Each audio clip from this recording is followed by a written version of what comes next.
Friends ನಮಸ್ಕಾರ.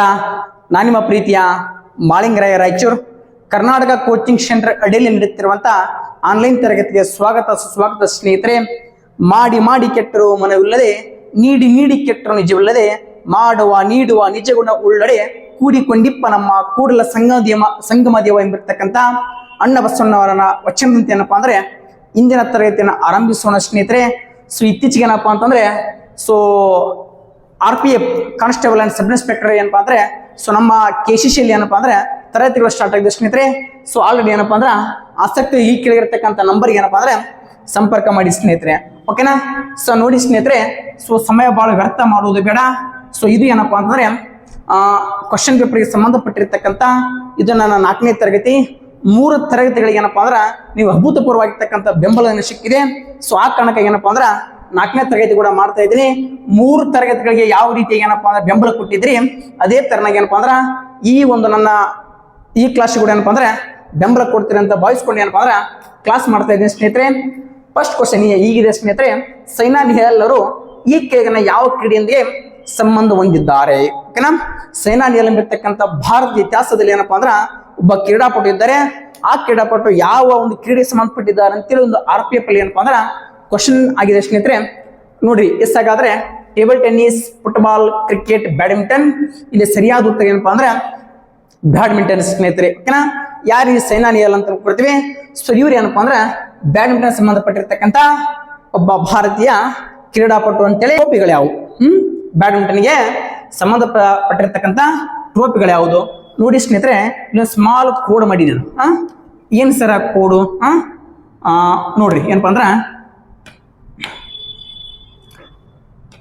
A ಅಕ್ಕೋ code ಏನ್ರಿ? A ಅಕ್ಕೋ ನಾ ಯೂಸ್. ಎ ಅಕ್ಕೋ ನಾ ಯೂಸ್ ಚೀತು ಹೂ. ಹೆಂಗ್ ಹೇಳ್ಬೇಕಪ್ಪ ಅಂದ್ರ ಎ ಅಕ್ಕೋ ನಾ ಯೂಸ್ ಚೀತು ಹೂ ಅಂತೇಳಿ ನೆನಪಿಡ್ರಿ ಸ್ನೇಹಿತರೆ. ಹಾಗಾದ್ರೆ ಬ್ಯಾಡ್ಮಿಂಟನ್ ಸಂಬಂಧಪಟ್ಟಿರ್ತಕ್ಕಂಥ ಟ್ರೋಫಿಗಳಪ್ಪ ಅಂದ್ರೆ ನೋಡ್ರಿ ಸರ್, ಒಂದು ಎ ಅಂತ ಐತಿ ಸರ್. ಎ ಅಂದ್ರೆ ಏನಪ್ಪಾ ಅಂದ್ರೆ ಏಷ್ಯಾ ಕಪ್. ಯಾಕಪ್ಪ? ಏಷ್ಯಾ ಕಪ್ ಅಂತ. ಇದು ಕೂಡ ಏನಪ್ಪಾ ಅಂದ್ರ ಬ್ಯಾಡ್ಮಿಂಟನ್ ಸಂಬಂಧಪಟ್ಟದ. ನೆಕ್ಸ್ಟ್ ಏನಪ್ಪಾ ಅಂದ್ರ ಅ ಅಂತ ಐತಿ ಅಬ್ದುಲ್ ರೇಮನ್ ಕಪ್ ಅಂತ. Abdul Raymond cup. ನೆಕ್ಸ್ಟ್ ಏನಪ್ಪಾ ಅಂದ್ರ ಕೋ ಅಂತ ಐತಿ ಕೋನಿಕ್ ಕಪ್. ನಾ ಅಂತ ಐತಿ ನಾರಂಗ್ ಕಪ್. ಯು ಅಂತ ಐತಿ ಯುನಿಕ್ಸ್ ಕಪ್. ಸ ಅಂತ ಐತಿ ಸೋಫಿಯಾ ಕಪ್. ಯಾಕಪ್ಪ? Sofia cup. ಚಿ ಅಂತ ಐತಿ ಚಾದು ಟ್ರೋಫಿ. ಯಾವ ಟ್ರೋಫಿ? ಚಾದು ಟ್ರೋಫಿ. ತು ಅಂತ ಐತಿ ತು ಅಂತನಪ್ಪ ಅಂದ್ರ ಥಾಮಸ್ ಕಪ್. ಹೂ ಅಂತ ಐತಿ ಹೂ ಅಂದ್ರೆ ಏನಪ್ಪ ಅಂದ್ರ ಉಬರ್ ಕಪ್. ಇನ್ನೊಂದು ಗೊತ್ತಿರ್ಬೇಕು ಸ್ನೇಹಿತರೆ, ಒಲಿಂಪಿಕ್ಸ್ ಚಾಲೆಂಜರ್ಸ್ ಕಪ್ ಅಂತ. Olympic challenger cup.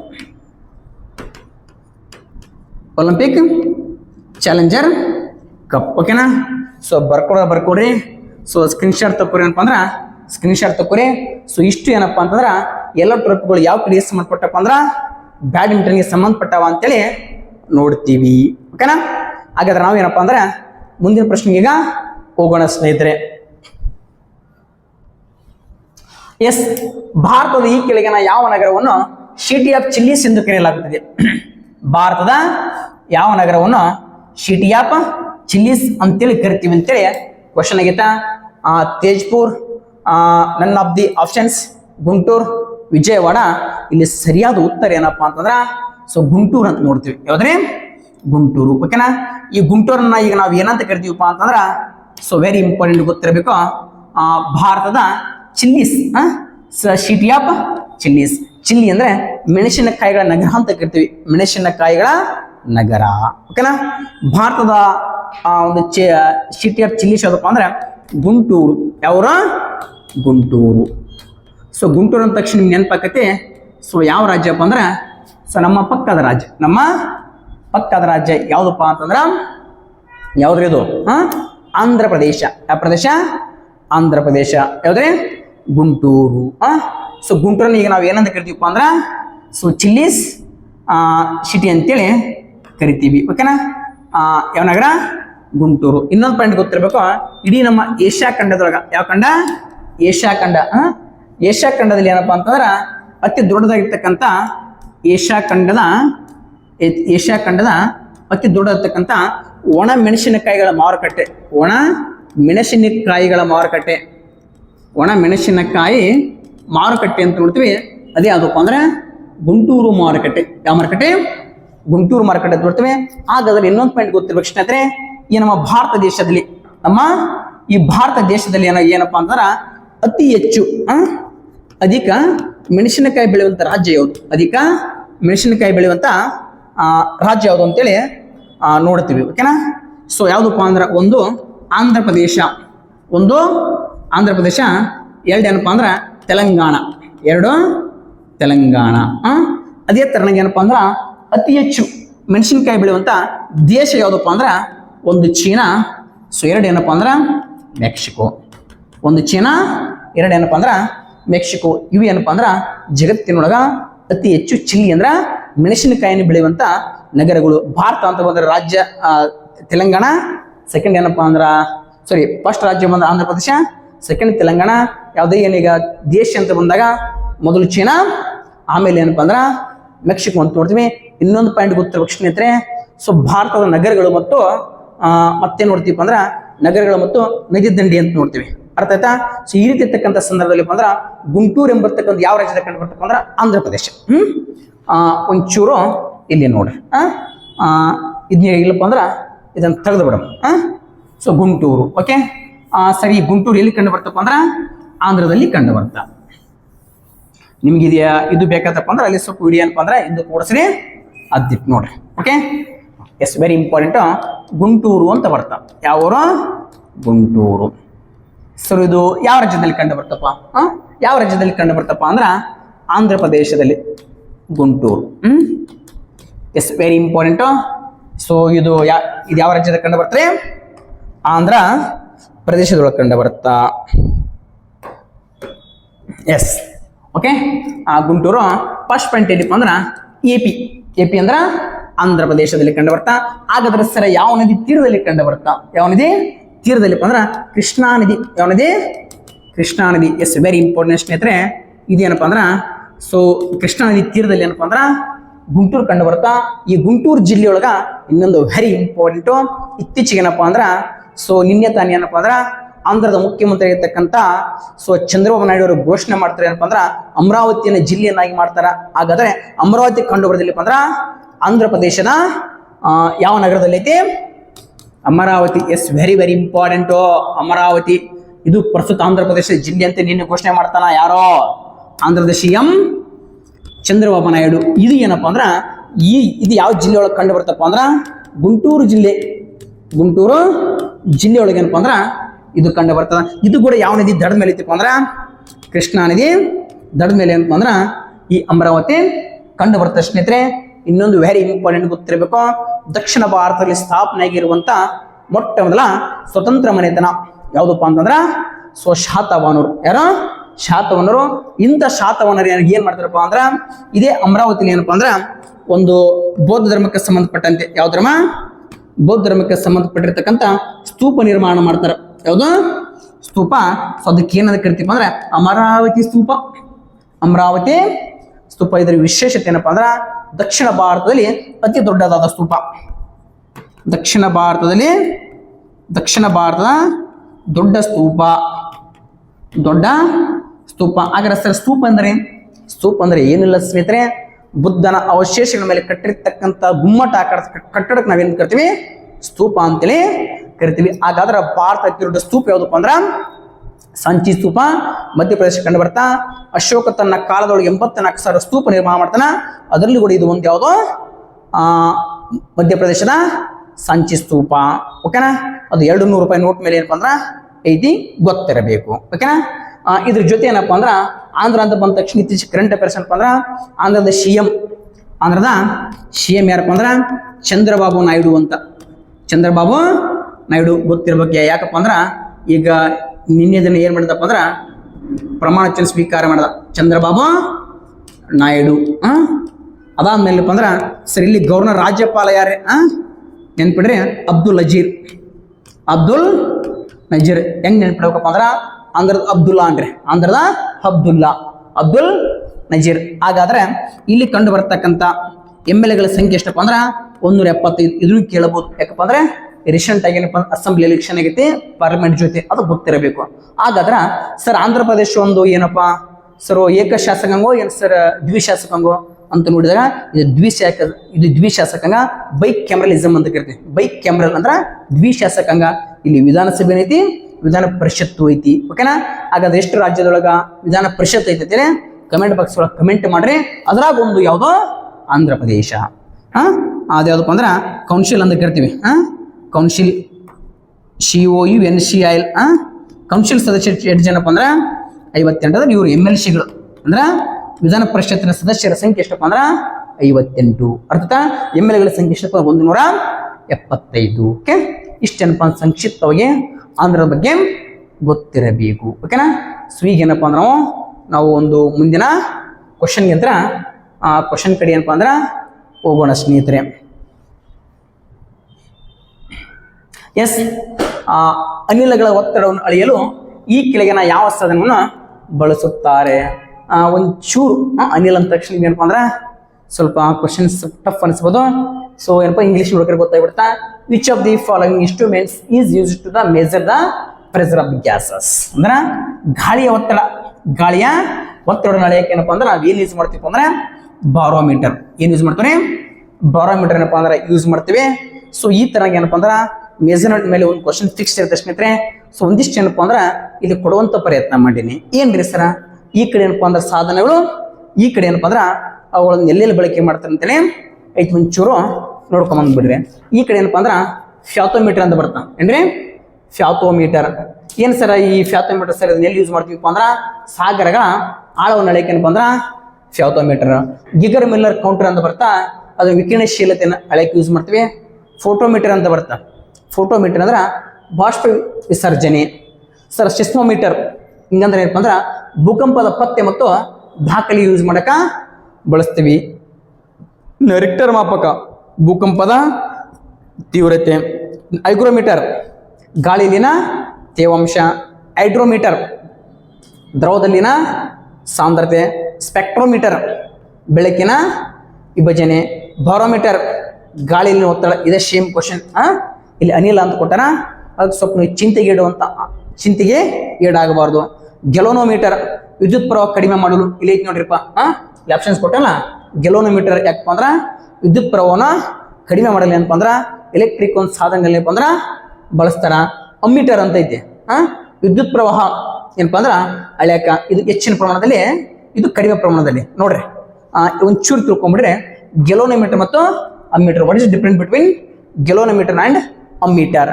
ನೋಡ್ರಿ ಗೆಲೋನೋಮೀಟರ್ ಇಲ್ಲಪ್ಪ ಅಂದ್ರ ಇದು ಕೂಡ ವಿದ್ಯುತ್ ಪ್ರವಾಹವನ್ನು ಅಳಿಯಕ ಯೂಸ್ ಮಾಡ್ತಾರೆ. ಬಟ್ ಆದ್ರ ಇದು ಕಡಿಮೆ ವಿದ್ಯುತ್ ಪ್ರಮಾಣದಲ್ಲಿದ್ರ, ಅದೇ ವಿದ್ಯುತ್ ಪ್ರವಾಹ ಹೆಚ್ಚಿನ ಪ್ರಮಾಣದಲ್ಲಿದ್ರ ಅಮ್ಮೀಟರ್ ನಾವು ಯೂಸ್ ಮಾಡ್ತೀವಿ. ಅಲ್ಟಿಮೀಟರ್ ಅಂತ ಬರುತ್ತೆ. ಅಮ್ಮೀಟರ್ ಬೇರೆ, ಅಲ್ಟಿಮೀಟರ್ ಎತ್ತರ. ಅಲ್ಟಿಮೀಟರ್ ಏನಪ್ಪ ಅಂದ್ರ ಎತ್ತರವನ್ನು ಅಳೆಯುವುದು. ಎತ್ತರವನ್ನು ಅಳೆದಿರಪ್ಪ ಅಂದ್ರ ಸಮುದ್ರದ ಮಟ್ಟದಿಂದ ವಸ್ತುವಿನ ಎತ್ತರ ಅಥವಾ ವಿಮಾನದ ಎತ್ತರ. ಫಾರ್ ಎಕ್ಸಾಂಪಲ್ ವಿಮಾನದ ಎತ್ತರ ಅಂತ ಕೂಡ ಕ್ವಶನ್ ಕೇಳಿದಾನೆ. ಇಲ್ಲಿ ಏನಪ್ಪಾ ಅಂದ್ರೆ ಬರೀ ನಾವು ಸಮುದ್ರ ಈ ವಸ್ತುವಿನ ಎತ್ತರ ಅಂತೇಳಿ ಆ ವಸ್ತುವಿನ ಕೇಳೋದನಪ್ಪ ಅಂದ್ರ ಆ ಎತ್ತರಲ್ಲಿ ಹಾರಾಡುವಂತ ವಿಮಾನಗಳ ಎತ್ತರವನ್ನು ಅಳೆಯುವ ಮಾನ ಯಾವುದು ಅಂತ ಕೂಡ ಕ್ವಶನ್ ಕೇಳಬಹುದು. ಓಕೆನಾ? ಅದೇ ಅಲ್ಟಿಮೀಟರ್. ನೆಕ್ಸ್ಟ್ ಏನಪ್ಪ ಅಂದ್ರ ಸ್ಕೈರೋಮೀಟರ್ ವಸ್ತುವಿನ ಕಠಿಣತೆ ಅಳೆಯಕ್ಕೆ ಏನಪ್ಪ ಅಂದ್ರ ಯೂಸ್ ಮಾಡ್ತೀವಿ. ಓಕೆ. ನೆಕ್ಸ್ಟ್ ಏನಪ್ಪ ಅಂದ್ರ ಕ್ರೆಸ್ಕೋಗ್ರಾಫ್ ಅಂದ್ರ ಸಸ್ಯದ ಬೆಳವಣಿಗೆ. ಓಕೆನಾ? ಹಾಗಾದ್ರೆ ಇಲ್ಲೊಂದು ಐತಿ ನೋಡ್ಕೊಂಡ್ರೆ ಸರ್. ಮತ್ತ ಫೈರೋಮೀಟರ್ ಎಲ್ಲಿಪ್ಪ ಅಂದ್ರ ಇದು ಉಷ್ಣತೆಯನ್ನು ಅಳೆಯಕ ಯೂಸ್ ಮಾಡ್ತಾರ. ಓಕೆನಾ ಸರ್? ಎಂತ ಉಷ್ಣತೆ ಸರ್? ಮತ್ತೆ ಥರ್ಮೋಮೀಟರ್ ಅಂತ ಒಂದು ಬರ್ತಲ್ರಿ, ಥರ್ಮೋಮೀಟರ್ ಉಷ್ಣತೆ. ಸರ್ ಇದನ್ನ ಎಲ್ಲಿ ಮಾಡ್ತಾರಪ್ಪ ಅಂತಂದ್ರ ಸೊ ಅದಕ್ಕೆ ದ್ರವ ಪದಾರ್ಥದಲ್ಲಿ ಉಷ್ಣತೆಯನ್ನು ಅಳೆಯಕ್ಕೆ ಏನಪ್ಪ ಅಂದ್ರ ಫೋರೋಮೀಟರ್. ಹೆಚ್ಚಿನ ಉಷ್ಣತೆ ಅಳೆಯಕ ಫೋರೋಮೀಟರ್ ಯೂಸ್ ಮಾಡ್ತಾರ. ಓಕೆನಾ? ಈ ತರನಾಗ ಏನಪ್ಪ ಅಂದ್ರ ಸೊ 1 ಮಾರ್ಕ್ಸ್ ಅಂತ ಕನ್ಫರ್ಮ್. ಯಾವ್ದ್ರ ಮೇಲೆ? ಅಧ್ಯಯನಗಳ ಮೇಲೆ. ಓಕೆನಾ? ಹಾಗಾದ್ರೆ ಬನ್ನಿ ಸ್ನೇಹಿತರೆ ಮುಂದಿನ ಪ್ರಶ್ನೆಗೆ ಹೋಗೋಣ. ಬಿಂದುಸಾರನು ಡ್ಯಾಸ್ ರಾಜವಂಶದ ಎರಡನೇ ಚಕ್ರವರ್ತಿ. ಬಿಂದುಸಾರ ಅಂತ ಬರ್ತಾನ, ಬಿಂಬಸಾರ ಅಂತ ಬರ್ತಾನ. ಓಕೆನಾ ನೋಡ್ರಿ. ಹಾಗಾದ್ರೆ ಸರ್ ಬಿಂದುಸಾರ ಯಾರು? ವಿಜಯನಗರ, ಮೌರ್ಯ, ರಾಷ್ಟ್ರಕೂಟ, ಪಲ್ಲವ. ಸೊ ಇಲ್ಲಿ ಸರಿಯಾದ ಉತ್ತರ ಏನಪ್ಪಾ ಅಂತಂದ್ರ ಈ ಬಿಂದುಸಾರ ಅಂತ ಬರ್ತಾನ.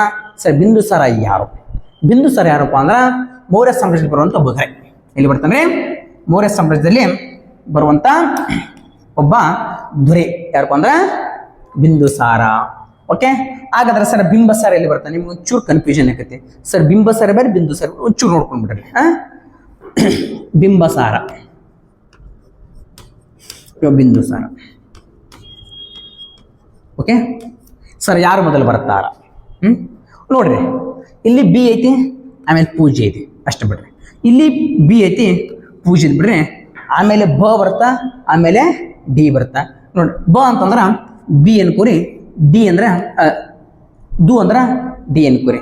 ಈಗ ನೋಡ್ರಿ, ಬಿಂಬಸಾರದಲ್ಲಿ ಬಿ ಬರ್ತಾ, ಬಿಂದುಸಾರದಲ್ಲಿ ಮೊದಲ ಡಿ ಬರ್ತಾ. ಅಂದ್ರ ಅಲ್ಪಬ್ರಸ್ ಪ್ರಕಾರ ನಾವು ABCD ಪ್ರಕಾರ ನೋಡಿದಾಗ ಮೊದಲು ಬಿ ಬರುತ್ತೋ ಡಿ ಬರುತ್ತೋ?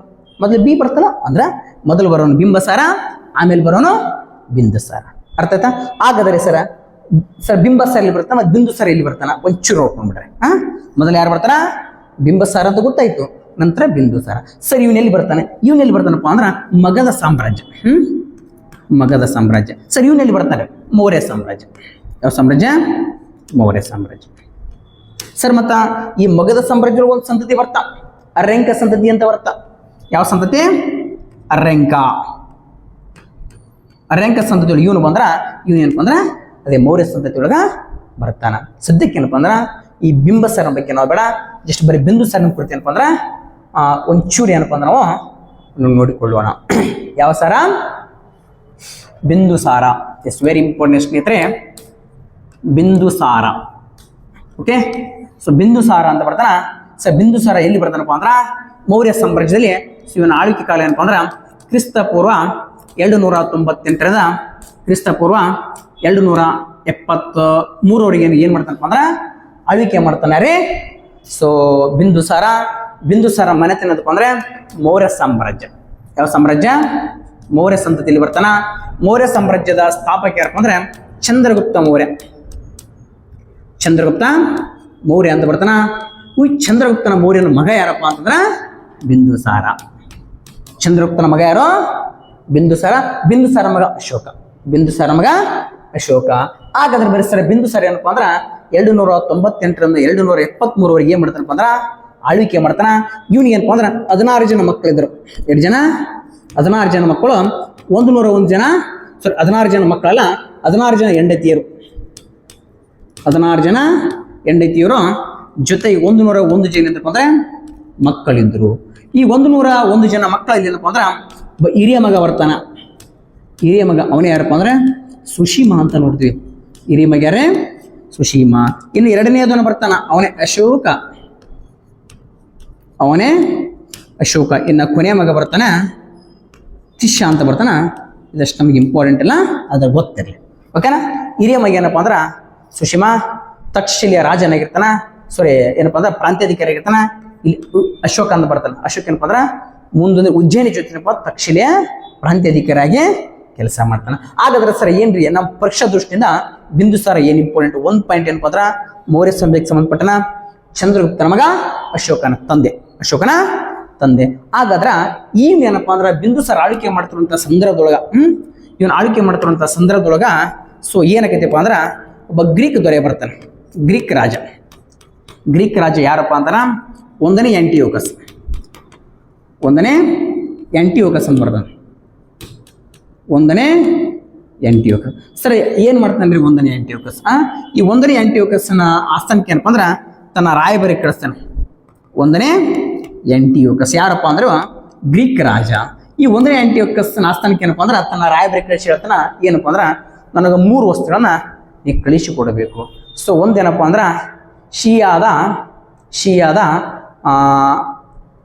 ಯಾರಪ್ಪ ಅಂದ್ರೆ ಒಂದು ಹಣ್ಣು ಬರ್ತದೆ, ಅಂಜೂರ ಹಣ್ಣು. ಶಿಯಾದ ಅಂಜೂರ ಹಣ್ಣು ಮತ್ತೇನಪ್ಪ ಅಂದ್ರೆ ಶಿಯಾದ ಮಧ್ಯ ಜೊತೆಗೆ ಏನಪ್ಪ ಅಂದ್ರ ತತ್ವಜ್ಞಾನಿಗಳನ್ನ ಕಳಿಸಿಕೊಡು ಅಂತೇಳಿ ಸೊ ನಮ್ಮ ಬಿಂದುಸಾರ ಹೇಳ್ತಾನ.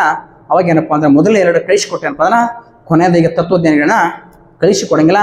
ಬದಲಾಗಿ ಒಂದು ಮಾತು ಹೇಳ್ತಾನ, ಸೊ ತತ್ವಜ್ಞಾನಿಗಳು ಗ್ರೀಕ್ನ ಇತಿಹಾಸದಲ್ಲಿ ಮಾರಾಟಕ್ಕಿಲ್ಲ ಅಂತೇಳಿ ಹೇಳ್ತಾನ. ತದಾದ ನಂತರ ಏನಪ್ಪಾ ಅಂದ್ರ ಒಬ್ಬ ರಾಯಭರಿ ಕಳಿಸ್ತಾನ. ಅವನೇ ಯಾರಪ್ಪ ಅಂತಂದ್ರ ಸೊ ವೆರಿ ವೆರಿ ಇಂಪಾರ್ಟೆಂಟ್, ಡೆಮಾಕಸ್ ಎಂಬ ರಾಯಭರಿ. ಹಾಗಾದ್ರೆ ಇವನ ಆಸ್ಥಾನಕ್ಕೆ ಬಂದಿರತಕ್ಕಂಥ ರಾಯಭರಿ ಯಾರಪ್ಪ ಅಂದ್ರ ಡೆಮಾಕಸ್ ಅಂತೇಳಿ ಒಬ್ಬ ರಾಯಭರಿ ಬರ್ತಾನ.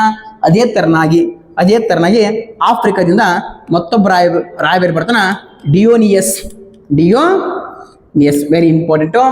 ಈ ಬಿಂದುಸಾರ ಆಸ್ಥಾನಕ್ಕೆ ಯಾರೇ ಬರ್ತಾರೆ, ಒಬ್ಬ ಡೆಮಾಕಸ್, ಮತ್ತೊಬ್ಬ ಏನಪ್ಪಾ ಅಂದ್ರೆ ಡಿಯೋನಿಯಸ್ ಎಂಬ ರಾಯಭರಿ ಬರ್ತಾರ. ಇವನ ಮಗ ಯಾರಪ್ಪ ಅಂದ್ರೆ ಅಶೋಕ, ದಿ ಮೊಘಲ್ ಸಾಮ್ರಾಜ್ಯ, ಆ ಮೌರ್ಯ ಹೆಸರು ಪತ್ರ ದಿ ಗ್ರೇಟ್ ಸಾಮ್ರಾಟ ಅಶೋಕ ಅಂತ ನೋಡ್ತೀವಿ. ಅರ್ಥಾತ್ ಇಷ್ಟು ಗೊತ್ತಿರಬೇಕು. ಇದಾದ ನಂತರ ಅಂದ್ರೆ ಮೌರ್ಯ ಸಾಮ್ರಾಜ್ಯ ಸ್ಥಾಪಕರೇ ಚಂದ್ರಗುಪ್ತ. ಇಂಥ ಮೌರ್ಯ ಸಾಮ್ರಾಜ್ಯ ಸ್ಥಾಪನೆಗೆ ಕಾರಣೀಕರ್ತನ ಇರ್ತಕ್ಕಂಥ ಒಬ್ಬ ಪ್ರಧಾನಮಂತ್ರಿ ಯಾರಪ್ಪ ಅಂದ್ರೆ ಅವನೇ ನೋಡಿ ಸ್ನೇಹಿತರೆ ಚಾಣಕ್ಯ ಅಥವಾ ಕೌಟಿಲ್ಯ. ಇವನು ಏನಪ್ಪಾ ಅಂದ್ರ ಚಾಣಕ್ಯ ಅಥವಾ ಕೌಟಿಲ್ಯ ಕೆಲವು ದಿನಗಳ ಕಾಲ ಏನಪ್ಪಾ ಅಂದ್ರ ಸೊ ಇವನಿಗೆ ಪ್ರಧಾನಮಂತ್ರಿ ಆಗಿದ್ದ. ಯಾರಿಗೆ? ಬಿಂದುಸಾರನಿಗೆ ಪ್ರಧಾನಮಂತ್ರಿ ಆಗಿದ್ದ. ಇಂಥ ಚಾಣಕ್ಯ ಒಂದು ಕೃತಿ ಬರ್ತದೆ, ಅರ್ಥಶಾಸ್ತ್ರ ಅಂತ ನೋಡ್ತೀವಿ. ಯಾವ ಶಾಸ್ತ್ರ? ಎಕನಾಮಿಕ್ಸ್. Very important. ಅರ್ಥಶಾಸ್ತ್ರ ಸಂಸ್ಕೃತದಲ್ಲಿ ಬರ್ತಾನ. ಸೊ ಇದು ಯಾವ್ದಕ್ಕೆ ಸಂಬಂಧಪಟ್ಟೈತಿ ಅಂತ ಬಹಳ ಸಲ ಕ್ವಶನ್ ಕೇಳ್ಯಾರಪ್ಪ. ಆಡಳಿತಕ್ಕೆ ಸಂಬಂಧಪಟ್ಟೈತಿ. ಯಾವ್ದಕ್ಕೆ ಸಂಬಂಧಪಟ್ಟೈತಿ? ಆಡಳಿತಕ್ಕೆ ಸಂಬಂಧಪಟ್ಟೈತಿ. ಇವ ರಾಜಧಾನಿ ಯಾವ್ದಾಗಿತ್ತು? ಪಾಟಲಿಪುತ್ರ ಅಂತ ನೋಡಿದ್ವಿ.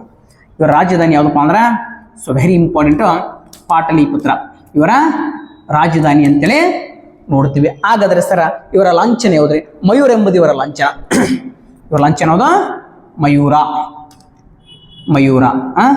ಸೊ ಇವರ ಲಾಂಛನ ಏನಪ್ಪ ಅಂದ್ರ ಆರಂಭದಲ್ಲಿ ಸೊ ಏನತ್ರಿ ಮಯೂರ. ಇವ್ರ ಲಾಂಛನ ಹೋದ್ರೆ ಮಯೂರ. ಅಶೋಕ ಬರೋಬರಿಗೂ ಅಶೋಕ್ ಬಂದ್ಮೇಲೆ ಇವರ ರಾಜ್ಯ ಲಾಂಛನ ಯಾವ್ದಾಗ್ತಪ್ಪ ಅಂದ್ರ ಧರ್ಮಚಕ್ರ. ಇಷ್ಟೇನಪ್ಪ ಅಂದ್ರ ಸಂಕ್ಷಿಪ್ತವಾಗಿ ನಾವು ಏನ್ ನೋಡೋಣ. ಸೊ ಇನ್ನು ಮುಂದಿನ ದಿನಮಾನದಲ್ಲಿ ಏನಪ್ಪ ಅಂದ್ರ ಮತ್ತೆ ಅಶೋಕ ಬಂದಾಗ ಅಶೋಕನ ಬಗ್ಗೆ ಸುದೀರ್ಘವಾಗಿ ನೋಡೋಣ. ಅಶೋಕನ ಕಾಲದಾಗ ಒಂದು ಪ್ರಸಿದ್ಧವಾದ ಒಂದು ಕಥನ ಆಗತ್ತ. ಯಾವ ಕಥನಪ್ಪ ಅಂದ್ರ ನೀವೆಲ್ಲರೂ ಏನಪ್ಪ ಅಂದ್ರ ಈಗಲೇ ಮನಸ್ಸಲ್ಲಿ ಅನ್ಕೊಳ್ತೀರಿ. ಕ್ರಿಸ್ತಪೂರ್ವ 761ರಾಗ ಕ್ರಿಸ್ತಪೂರ್ವ 761ರಾಗ ಸೊ ಅದಕ್ಕೆ ಯಾವ ಕಥನ ಅಂತ ಕರಿತೀವಿ ಅಂದ್ರೆ ಕಳಿಂಗ ಕದನ. ಎಸ್ ವೆರಿ ಇಂಪಾರ್ಟೆಂಟ್ ಸ್ನೇಹಿತರೆ. ಯಾವ ಕದನ? Battle of Kalinga. ಕಳಿಂಗ ಕದನ ಅಂತ ಕತೆ. ಸೊ ಈ ಕಳಿಂಗ ಕದನ ಓಕೆನಾ? ಕಳಿಂಗ ಕದನ ಸರ್ ಇದು ಯಾರೇ ಮಧ್ಯೆ ಆಕೈತಿ? ಎಸ್ ನೋಡ್ರಿ ಯಾವಾಗ ಆಕೈತಿಪ್ಪ ಅಂದ್ರೆ ಕ್ರಿಸ್ತಪೂರ್ವ 261ರಾಗ ಆಕೈತಿ. ಒಂದು ಕಡೆ ದಿ ಗ್ರೇಟ್ ಸಾಮ್ರಾಟ ಅಶೋಕನಿದ್ದ, ಮತ್ತೊಂದು ಕಡೆ ಯಾರಪ್ಪ ಅಂದ್ರೆ ಕಳಿಂಗದ ರಾಜ ಇದ್ದ. ಸೊ ಇಲ್ಲಿ ಏನಪ್ಪ ಅಂದ್ರ ಕಳಿಂಗದ ರಾಜ ಸೋಲ್ತಾನ, ನಮ್ಮ ಅಶೋಕ ಗೆಲ್ತಾನ. ಈ ಕದನದಲ್ಲಿ ಏನಪ್ಪ ಅಂದ್ರ 1,00,000 ಜನ ಮರಣ ಹೊಂದುತ್ತಾರ, 1,50,000 ಜನ ಏನಪ್ಪ ಅಂದ್ರ ಗಾಯಗೊಳ್ತಾರ. ಅಲ್ಲಿ ಬಹುದೊಡ್ಡ ಆಕಾರದಲ್ಲಿ ಏನಪ್ಪ ಅಂದ್ರ ರಕ್ತದ ಕೋಡಿ ಹರಿಯುತ್ತದೆ. ಆ ರಕ್ತದ ಕೋಡಿಯನ್ನು ಕಂಡಿರ್ತಕ್ಕಂಥ ಅಶೋಕ ನಿರ್ಧಾರ ಮಾಡ್ತಾನ, ಇನ್ನು ಮುಂದೆ ನಾನು ಏನಪ್ಪ ಅಂದ್ರ ನನಗೆ ಯುದ್ಧ ಬೇರಿ ಬೇಡ, ನನಗೇನಪ್ಪ ರಣಬೇರಿ ಬೇಡ, ಬದಲಾಗಿ ಏನಪ್ಪ ಅಂದ್ರ ಧರ್ಮಬೇರಿ ಅಂತೇಳಿ ಬೌದ್ಧ ಧರ್ಮವನ್ನು ಏನಪ್ಪ ಅಂದ್ರ ಉಪಗುಪ್ತ ಎಂಬ ಸನ್ಯಾಸಿಯೊಂದಿಗೆ ಸ್ವೀಕಾರ ಮಾಡ್ತಾನ. ಉಪಗುಪ್ತ ಎಂಬಿರ್ತಕ್ಕಂಥ ಬೌದ್ಧ ಸನ್ಯಾಸಿಯ ಸಲಹೆ ಮೇರೆಗೆ ಏನಪ್ಪ ಅಂದ್ರ ಯಾವ ಧರ್ಮ ಸ್ವೀಕಾರ ಮಾಡ್ತಾನ? ಬೌದ್ಧ ಧರ್ಮ ಸ್ವೀಕಾರ ಮಾಡಿ ಏನಪ್ಪ ಅಂದ್ರ ಬೌದ್ಧ ಧರ್ಮವನ್ನು ಏನಪ್ಪ ಅಂದ್ರ ಸೊ ಪ್ರಚಾರ ಮಾಡ್ತಾ ರಾಜನಾಗಿ ಆಳ್ವಿಕೆ ಮಾಡ್ತಾನ. ಈ ಕಾರಣಕ್ಕಾಗಿ ಅಶೋಕನನ್ನು ಏನಂತ ಕರಿತೀವಿ ಅಂದ್ರೆ ರಾಜವೇಷದ ಸನ್ಯಾಸಿ ಎಂದು ಕರಿತೀವಿ. ವೇಷ ಹಾಕಿದ್ದು ರಾಜನ ವೇಷ. ಬಟ್ ಇವನು ಮಾಡೋದೇನಪ್ಪ ಅಂದ್ರ ಧರ್ಮದ ಕೆಲಸ ಮಾಡ್ತಾ ಇದ್ದ, ಅಂದ್ರೆ ಬೌದ್ಧ ಧರ್ಮದನ್ನ ಸ್ವೀಕಾರ ಮಾಡಿಕೊಂಡಿದ್ದ. ಇವನ್ ಕಾಲದಾಗ ಏನಪ್ಪ ಅಂದ್ರ ಒಂದು 3ನೇ ಬೌದ್ಧ ಸಮ್ಮೇಳನ ಮಾಡ್ತಾನ. 3ನೇ ಬೌದ್ಧ ಸಮ್ಮೇಳನ ಏನಪ್ಪ ಅಂದ್ರ ಮಾಡ್ತಾನ. ಓಕೆನಾ? ಎಲ್ಲಿಪ್ಪ ಅಂದ್ರ ಪಾಟ್ಲಿಪುತ್ರದಲ್ಲಿ. ಎಲ್ಲಿ? ಪಾಟ್ಲಿಪುತ್ರದಲ್ಲಿ ಏನಪ್ಪ ಅಂದ್ರ 3ನೇ ಬೌದ್ಧ ಸಮ್ಮೇಳನ ಮಾಡ್ತಾನ. ಓಕೆನಾ? ಇದಕ್ಕೇನಪ್ಪ ಅಂದ್ರ ಅಧ್ಯಕ್ಷತೆ ವಹಿಸ್ಕೊಂಡು ಯಾರಪ್ಪ ಅಂದ್ರ ಮೊಘಲಿಪುತ್ರ ತಿಸ್ಸಾ ಅಂತ ಬರ್ತಾನೆ. ಮೊಘಲಿಪುತ್ರ ತಿಸ್ಸಾ. ಈ ಬೌದ್ಧ ಸಮ್ಮೇಳನದಲ್ಲಿ ಏನಕ್ಕೈತಿಪ್ಪ ಅಂದ್ರೆ ವೆರಿ ಇಂಪಾರ್ಟೆಂಟು. ಒಂದು ಸುತ್ತ ಪೀಠಕ, ವಿನಯ ಪೀಠಕ ಅಂತೇಳಿ ಮತ್ತೊಂದು ಕಂಡು ಬರ್ತಾ ಅಭಿಧಮ್ಮ ಪೀಠಕ. ಬೌದ್ಧ ಧರ್ಮದೊಳಗ ತ್ರಿಪೀಠಕ ಅಂತ ಬರ್ತಾವ. ಸುತ್ತ ಪೀಠಕ, ವಿನಯ ಪೀಠಕ ಎರಡು ರಚನೆಯಾಗಿದ್ದು 1ನೇ ಬೌದ್ಧ ಸಮ್ಮೇಳನದಲ್ಲಿ. ಆದ್ರ ಈ 3ನೇ ಬೌದ್ಧ ಸಮ್ಮೇಳನದಲ್ಲಿ ಏನಪ್ಪ ಅಂದ್ರ 3ನೇ ಪೀಠಕ ರಚನೆ ಆಗುತ್ತಾ. ಇದೇ ಯಾವ್ದಪ್ಪ ಅಂದ್ರೆ ಅಭಿಧಮ್ಮ ಪೀಠಕ. ಅಭಿಧಮ್ಮ ಪೀಠಕ ಅಂತೇಳಿ ನೋಡ್ತೀವಿ. ಓಕೆನಾ? ಇಷ್ಟು ಇಂಪಾರ್ಟೆಂಟ್ ಸಂಕ್ಷಿಪ್ತವಾಗಿ. ಇನ್ನೊಂದು ವೆರಿ ಇಂಪಾರ್ಟೆಂಟು, ಈ ಕಳಿಂಗ ಕದನದ ಕುರಿತು ಮಾಹಿತಿ ನೀಡುವಂತ ಶಾಸನ ಯಾವ್ದಪ್ಪ ಅಂದ್ರೆ 13ನೇ ಬಂಡೆಗಲ್ಲು ಶಾಸನ. ಇದರ ಕುರಿತು ಮಾಹಿತಿ ನೀಡುವಂತ ಶಾಸನ ಯಾವ್ದಪ್ಪ ಅಂದ್ರೆ 13ನೇ ಬಂಡೆಗಲ್ಲು ಶಾಸನ. 13 ಮೇಜರ್ ರಾಕ್ ಅಡಿಕ್ಟ್. 13ನೇ ಬಂಡೆಗಳು ಶಾಸನ ಅಂತೇಳಿ ನೋಡ್ತೀವಿ ಸ್ನೇಹಿತರೆ. ಎಸ್, ಮುಂದಿನ ಪ್ರಶ್ನೆ ಬನ್ನಿ ಸ್ನೇಹಿತರೆ. ಈ ಕೆಳಗಿನ ಯಾವ ನಗರದಲ್ಲಿ ಪಾಲಿಟಾನ ದೇವಾಲಯವಿದೆ? ಪಾಲಿಟಾನ ದೇವಾಲಯ ಐತೆ ಅಂತ ಕ್ವಶನ್ ಕೇಳ್ತಾನಪ್ಪ. ನೋಡ್ರಿ, ಒಂದು ಕಡೆ ಮೌಂಟ್ ಅಬು, ನಾಸಿಕ್, ಉಜ್ಜಯಿನಿ, ಭಾವನಗರ. ಓಕೆನಾ? ಒಂಚೂರ ಏನಪ್ಪ ಅಂದ್ರೆ ಆಪ್ಷನ್ಸ್ ಕೂಡ್ಕಡೆ ಸ್ವಲ್ಪ ಏನಪ್ಪ ಅಂದ್ರೆ ಆಪ್ಷನ್ಸ್ ದೂರ ದೂರ ಆಗ್ಬೇಕಿತ್ತು. ಒಂದೇನಪ್ಪ ಅಂದ್ರೆ ಮೌಂಟ್ ಅಬು ಅಂತೈತಿ, ಆಪ್ಷನ್ಸ್ ಇಲ್ಲಿದೆ ನೋಡ್ರಿ. ಒಂದು ಮೌಂಟ್ ಅಬು ಅಂತೈತಿ, ಒಂದು ನಾಸಿಕ್ ಅಂತೈತಿ, ಒಂದು ಉಜ್ಜಯಿನಿ ಅಂತೈತಿ, ಒಂದು ಭಾವನಗರ. ಇಲ್ಲಿ ಸರಿಯಾದ ಉತ್ತರ ಏನಪ್ಪ ಅಂದ್ರೆ ಆಪ್ಷನ್ಸ್ ಡಿ, ಭಾವನಗರ. ಎಲ್ಲಿ ಸರ್ ಭಾವನಗರ ಎಲ್ಲಿ ಕಂಡು ಬರ್ತಾ? ಬನ್ನಿ ಸ್ನೇಹಿತರೆ. ಸೊ ಗುಜರಾತ್ ಅಂತ ನೋಡ್ತೀವಿ. ಯಾವ್ದ್ರೆ? ಗುಜರಾತ್. ನಮ್ಮ ಮೋದಿ ಕಾಕನ ರಾಜ್ಯ ಯಾವ್ದಪ್ಪ ಅಂದ್ರೆ ಗುಜರಾತ್. ಈ ಗುಜರಾತ್ ಅಲ್ಲಿ ಬರುವಂತ ಒಂದು ಜಿಲ್ಲೆ ಯಾವ್ದಪ್ಪ ಅಂದ್ರೆ ಭಾವನಗರ. ಯಾವ? ಭಾವನಗರ. ಈ ಭಾವನಗರದಲ್ಲಿಪ್ಪ ಅಂದ್ರೆ ಶತ್ರುಂಜಯ ಅಂತ ಒಂದು ಬೆಟ್ಟ ಬರ್ತಾ. ಶತ್ರುಂಜಯ ಯಾವ ಬೆಟ್ಟ? So very important, Shatrunjaya. ಈ ಶತ್ರುಂಜಯ ಇರ್ತಕ್ಕಂಥ ಬೆಟ್ಟದಲ್ಲಿ ಏನಪ್ಪಾ ಅಂತಂದ್ರ ಯಾವ ಟೆಂಪಲ್ ಐತ್ರಿ? ಪಾಲಿಟಾನ. ಇದೊಂದು ಏನಪ್ಪ ಅಂದ್ರ ಇಲ್ಲ ಬೆಟ್ಟ. ಪಾಲಿಟಾನ ಇರ್ತಕ್ಕಂಥ ಟೆಂಪಲ್ ಕಂಡು ಬರ್ತಾ. ಸರ್ ಇದು ಯಾವ ಧರ್ಮಕ್ಕೆ ಸಂಬಂಧಪಡ್ತಪ್ಪ ಅಂದ್ರ ಜೈನ ಧರ್ಮ. ಸರ್ ಜೈನ ಧರ್ಮ ಎರಡು ಪಂಗಡದವಪ್ಪ. ಒಂದು ಈನಯನ, ಒಂದು ಶ್ವೇತಾಂಬರ, ಮತ್ತೊಂದು ದಿಗಂಬರ. ಸೊ ಇದು ಯಾವ್ದಕ್ಕೆ ಸಂಬಂಧಪಟ್ಟದಪ್ಪ ಅಂದ್ರ ಶ್ವೇತಾಂಬರ. ಯಾವ ಧರ್ಮ? ಜೈನ ಧರ್ಮ. ಶ್ವೇತಾಂಬರ ಧರ್ಮಕ್ಕೆ ಸಂಬಂಧಪಟ್ಟದ. ಹಾಗಾದ್ರೆ ಸರ ಇದನ್ನ ಸರ ಮತ್ತೆ ಯಾರಿಗೆ ಒಂದು ಅರ್ಪಣೆ ಮಾಡಲಾಗೈತಿ? ಜೈನ ಧರ್ಮದ ಸ್ಥಾಪಕ ಅಂತ ಬರ್ತಾನೆ ಸ್ನೇಹಿತರೆ. ಯಾರು? ಋಷಭನಾಥ. ಋಷಭನಾಥನನ್ನು ಏನ್ ಕೇಳ್ತೀವಿ ಅಂದ್ರೆ ಜೈನ ಧರ್ಮದ ಸ್ಥಾಪಕ. ಜೈನ ಧರ್ಮದ ಸ್ಥಾಪಕ. ಮತ್ತು ಮತ್ತೊಂದು ಏನಪ್ಪಾ ಅಂದ್ರ ಒಂದನೇ ತೀರ್ಥಂಕ. ಜೈನ ಧರ್ಮದಲ್ಲಿ 24 ಜನ ಏನ್ ಕಂಡು ಬರ್ತಾರೆ? ತೀರ್ಥಂಕ ಕಂಡು ಬರ್ತಾರ. ಅದ್ರಾಗ ಒಂದನೇದವ್ರು ಯಾರಪ್ಪ ಅಂದ್ರೆ ಋಷಭನಾಥ. ಇಂತು ಋಷಭನಾಥನಿಗಪ್ಪ ಅಂದ್ರ ಇದು ಸಂಬಂಧಪಟ್ಟಿದೆ ಸ್ನೇಹಿತರೆ. ಓಕೆನಾ? ಇದಾದ್ಮೇಲೆ ನೋಡ್ರಿ ಮತ್ತೇನ್ ಗೊತ್ತಿರಬೇಕಪ್ಪ ಅಂತಂದ್ರ ಇದನ್ನ ನಿರ್ಮಾಣ ಮಾಡಿದ್ರು ಯಾರು ಸರ? 11ನೇ ಶತಮಾನದಲ್ಲಿ. ಎಷ್ಟನೇ ಶತಮಾನ? 11ನೇ ಶತಮಾನದಲ್ಲಿ. ಇದು ಕಾಣುತ್ತ ಅಂತ ನಾನು ಅನ್ಕೊಂಡೀನಿ. ಓಕೆ, ಇದು ಕಾಣ್ತದಿಲ್ಲ ಗೊತ್ತಿಲ್ಲ, ಇದು ಕಲರ್ ಬೇರೆ ನೋಡ್ಬಿಡಮ್. 11ನೇ ಶತಮಾನದಲ್ಲಿ. ಓಕೆ, ಎಸ್ ನೋಡ್ರಿ. ಏನಪ್ಪ ಅಂದ್ರ ಇದು 11ನೇ ಶತಮಾನದಲ್ಲಿ. ಎಷ್ಟನೇ ಶತಮಾನದಲ್ಲಿ? 11ನೇ. ಎಸ್, 11ನೇ ಶತಮಾನ. 11ನೇ ಶತಮಾನದಲ್ಲಿ ಏನಪ್ಪ ಅಂದ್ರ ಈ ಟೆಂಪಲ್ ಏನಕತ್ರಿ ರಚನೆ ಆಕತಿ. 11ನೇ ಶತಮಾನದಲ್ಲಿ. ಸರ್ ನಿರ್ಮಾಣ ಮಾಡಿದವ್ರು ಯಾರು? ಸೋಲಂಕಿ ಮನೆತನ. ಯಾವ ಮನೆತನ? ಸೋಲಂಕಿ ಮನೆತನದ ಕುಮಾರಪಾಲ ಅಂತ ಬರ್ತಾನೆ. ಯಾವ ಪಾಲ? ಕುಮಾರಪಾಲ. ಓಕೆನಾ? ಇದು ಜೈನ ಧರ್ಮಕ್ಕೆ ಸಂಬಂಧಪಟ್ಟದೆ. ಜೈನ ಧರ್ಮದಲ್ಲಿ ಎಷ್ಟು ತೀರ್ಥಂಕರು ಕಂಡು ಬರ್ತಾರ? 24 ಜನ ತೀರ್ಥಂಕರು ಏನಪ್ಪಾ ಅಂದ್ರ ಕಂಡು ಬರ್ತಾರ. ಒಂದು ಚೂರು ಏನಪ್ಪಾ ಅಂದ್ರ 24 ತೀರ್ಥಂಕರು ಏನಪ್ಪಾ ಅಂದ್ರ ಸೊ ನಮ್ಮ ಎಕ್ಸಾಮ್ಕ ಯಾವ್ದು ಇಂಪಾರ್ಟೆಂಟ್, ಯಾವುದು ಇಂಪಾರ್ಟೆಂಟ್ ಅಂತೇಳಿ ಒಂಚೂರು ನೋಡಿಬಿಡಮ್ರಿ. ಸರ್ ತೀರ್ಥಂಕ ಅಂದ್ರೆ ಏನು? ತೀರ್ಥಂಕ ಅಂದ್ರೆ ಏನಪ್ಪಾ ಅಂದ್ರ ಸೊ ಜೈನ ಧರ್ಮದ ಗುರುಗಳಿಗೆ ತೀರ್ಥಂಕರು ಅಂತ ಕರಿತೀವಿ. ಒಬ್ಬ ವ್ಯಕ್ತಿಯನ್ನ ಅಜ್ಞಾನದಿಂದ ಜ್ಞಾನದ ಕಡೆ ಕರೆದುಕೊಂಡು ಹೋಗುವಂತ ಜೈನ ಗುರುಗಳಿಗೆ, ಧರ್ಮ ಗುರುಗಳಿಗೆ ಏನಂತ ಕರಿತೀವಿ? ತೀರ್ಥಂಕರು. ಹಾಗಾದ್ರೆ ಒಟ್ಟು ಜನ ತೀರ್ಥಂಕರ ಸಂಖ್ಯೆ ಎಷ್ಟು ಅಂತ ಕ್ವಶನ್ ಕೇಳ್ತಾನ? 24 ಜನ ತೀರ್ಥಂಕರು. 24 ಜನ ತೀರ್ಥಂಕರು ಅಂತೇಳಿ ನೋಡ್ತೀವಿ. ಹಾಗಾದ್ರೆ ಸರ್ ಮೊದಲ ತೀರ್ಥಂಕರ ಯಾರು? Very important. ಒಂದನೇ ತೀರ್ಥಂಕರ ಋಷಭನಾಥ ಅಥವಾ ಆದಿನಾಥ. ಋಷಭನಾಥ ಅಥವಾ ಆದಿನಾಥ ಇವನೇನಪ್ಪ ಅಂದ್ರ ಒಂದನೇ ತೀರ್ಥಂಕ. ಸರ್ ಎರಡನೇ ತೀರ್ಥಂಕ ಯಾರು? ಅಜಿತನಾಥ. ಎರಡನೇ ತೀರ್ಥಂಕ ಅಜಿತನಾಥ. ಸರ್ 16ನೇ ತೀರ್ಥಂಕ ಯಾರು? ಶಾಂತಿನಾಥ. ಶಾಂತಿನಾಥ. 19ನೇ ತೀರ್ಥಂಕ ಯಾರು? ಮಲ್ಲಿನಾಥ. ಮಲ್ಲಿನಾಥ. ಸರ್ 20 ತೀರ್ಥಂಕ ಯಾರು? ಮುನಿ ಸುವರ್ತನಾಥ. ಮುನಿ ಸುವರ್ತನಾಥ. ಮುನಿ ಸುವರ್ತನಾಥ. ಸರ್ 21ನೇ ತೀರ್ಥಂಕ ಯಾರು? ನಾಮಿನಾಥ. ನಾಮಿನಾಥ. ಸರ್ 22ನೇ ತೀರ್ಥಂಕ ಯಾರು? ನೇಮಿನಾಥ. ನೇಮಿನಾಥ. ಸರ್ 23 ಯಾರ್ರಿ? ಪಾರ್ಶ್ವನಾಥ. 23 ಪಾರ್ಶ್ವನಾಥ. ಸರ್ 24 ಮತ್ತು ಕೊನೆ ತೀರ್ಥಂಕ ಯಾರು? ಮಹಾವೀರ. ಓಕೆನಾ? ನಾವು ಇತಿಹಾಸ ಉಪನ್ಯಾಸಕರು 24 ತೀರ್ಥಂಕರು ಹೇಳ್ತೀವಿ, ಅಷ್ಟು ನಿಮ್ಗೆ ಅವಶ್ಯಕತೆ ಇಲ್ಲ. ಸರ್ ಇದ್ರಾಗ ಎಷ್ಟು ಇಂಪಾರ್ಟೆಂಟ್ ಸರ್ ಮತ್ತೆ ನಿಮ್ಗೆ? ಸೊ ನಮಗೇನಪ್ಪ ಅಂದ್ರೆ ನಾವು ಎಲ್ಲ ಇಂಪಾರ್ಟೆಂಟ್ ಎಲ್ಲ ನಮಗೆ ತಿಳ್ಕೊಂತ ನಿಮ್ಗೆ ಅಷ್ಟು ಅವಶ್ಯಕತೆ ಇಲ್ಲ. ಎಸ್, ಜೈನ ಧರ್ಮ ಮೊದಲ ತೀರ್ಥಂಕರ ಏನಪ್ಪ ಅಂದ್ರೆ ವೃಷಭನಾಥ. ಸೊ ಇವರ ಒಂದು ಸಿಂಬಲ್ ಸಂಕೇತ ಯಾವ್ದಕ್ಕಿಂತ ಗೂಳಿ ಅಂತ ಹೇಳ್ತೀವಿ. ಗುಲ್ ಇದು ಯಾವ್ದ್ರೆ ಗೂಳಿ. ಅಜಿತನಾಥ ಅಂತ ಬರ್ತಾನ, ಇವ್ರದ್ದು ಆನೆ. ಇನ್ನು ಶಾಂತಿನಾಥ ಅಂತ ಬರ್ತಾನ, ಇವ್ರದ್ದು ಜಿಂಕೆ. ಇರಲಿ, ಇವೆಲ್ಲ ನಿಮ್ಗೆ ಒಟ್ಟು ಅವಶ್ಯಕತೆ ಇಲ್ಲ. ಏನ್ ಮಾಡ್ರಿ, ಮೊದಲ ತೀರ್ಥಂಕರ ಮತ್ತು ಜೈನ ಧರ್ಮ ಸ್ಥಾಪಕಿಯವರ ಆದಿನಾಥ ಅವ್ನ ಅಷ್ಟ ಗೊತ್ತಿರಲಿ. ಇವ್ರಿಬ್ಬರದ್ದು ಏನು ಬೇಡ. ಋಷಭನಾಥ ಏನ್ ಕರಿತೀವಿ, ಆದಿನಾಥ ಅಂದ್ರು ಒಂದೇ, ಋಷಭನಾಥ ಅಂದ್ರು ಒಂದೇ. ಜೈನ ಧರ್ಮದ ಸ್ಥಾಪಕ ಇವರ ಚಿಹ್ನೆ ಗೂಳಿ. ನೇರವಾಗಿ ಎಲ್ಲಿ ಬರೀಪ ಅಂದ್ರ 19ನೇ ತೀರ್ಥಂಕ. ಸೊ 24ನೇ ತೀರ್ಥಂಕರಲ್ಲಿಪ್ಪ ಅಂದ್ರ ಏಕೈಕ ಮಹಿಳಾ ತೀರ್ಥಂಕ ಅಂತೇಳಿ ಕರಿತೀವಿ. ಯಾರನ್ನ? ಮಲ್ಲಿನಾಥನನ್ನ. ಇದ್ರಾಗ ಏನಪ್ಪ ಅಂದ್ರ ಒಂದು ಪಂಗಡದ್ರು ಹೆಣ್ಣು ಮಗಳಂತ ಒಪ್ಕೊಂಡ್ರ, ಮತ್ತೊಂದು ಪಂಗಡದ್ರಪ್ಪ ಅಂದ್ರ ಒಪ್ಪಿಕೊಳ್ಳೋದಲ್ಲ. ಹಾಗಾಗಿ ಏನಪ್ಪ ಅಂದ್ರ ವಿವಾದಾತ್ಮಕ. ಅದು ಯಾವ ನಾವು ಬೇಡ, ನೇರವಾಗಿ ಬರೀ 23ನೇ ತೀರ್ಥಂಕ. ಯಾರಪ್ಪ? ಪಾರ್ಶ್ವನಾಥ. ಇವರ ಸಂಕೇತ ಯಾವ್ದಪ್ಪ ಅಂದ್ರ ಆವು. ಇನ್ನ ಕೊನೆ ತೀರ್ಥಂಕ ಬರ್ತಾನ, ಯಾರಪ್ಪ ಅಂದ್ರ ಮಹಾವೀರ. ಇವರ ಸಿಂಬಲ್ ಯಾವ್ದಪ್ಪ ಅಂದ್ರೆ ಸಿಂಹ. ಓಕೆನಾ?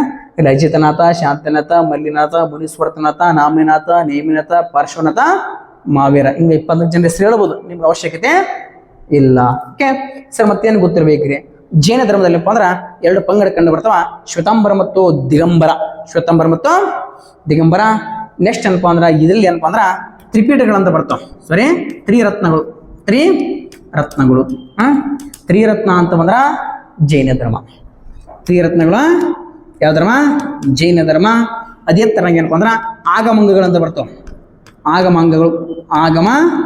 ಅಂಗಗಳು. ಇದು ಏನಪ್ಪಾ ಅಂದ್ರ ಜೈನ ಧರ್ಮದ ಅತ್ಯಂತ ಪವಿತ್ರವಾದ ಗ್ರಂಥ. ಅಂತೇಳಿ ನೋಡ್ತೀವಿ. ಓಕೆನಾ? ತ್ರಿರತ್ನ ಅಂತ ಬರ್ತಾವ.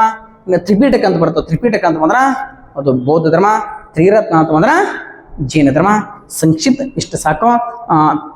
ತ್ರಿರತ್ನ ಯಾವಪ್ಪ ಅಂದ್ರ ಸಮಕ್ಯ ಜ್ಞಾನ, ಚಾರಿತ್ರ್ಯ, ದರ್ಶನ ಅಂತೇಳಿ ನೋಡ್ತೀವಿ.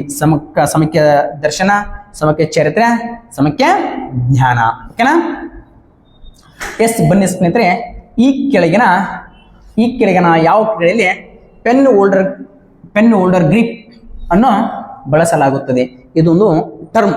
ಏನಪ್ಪ ಅಂದ್ರ ಒಂದು ಸ್ಪೋರ್ಟ್ಸ್ ಟರ್ಮು. ಈ ಟರ್ಮ್ ಅನ್ನು ಎಲ್ಲಿ ಬಳಸ್ತೀವಿ ಅಂತೇಳಿ ಕ್ವಶನ್ ಕೇಳ್ಯಾರ.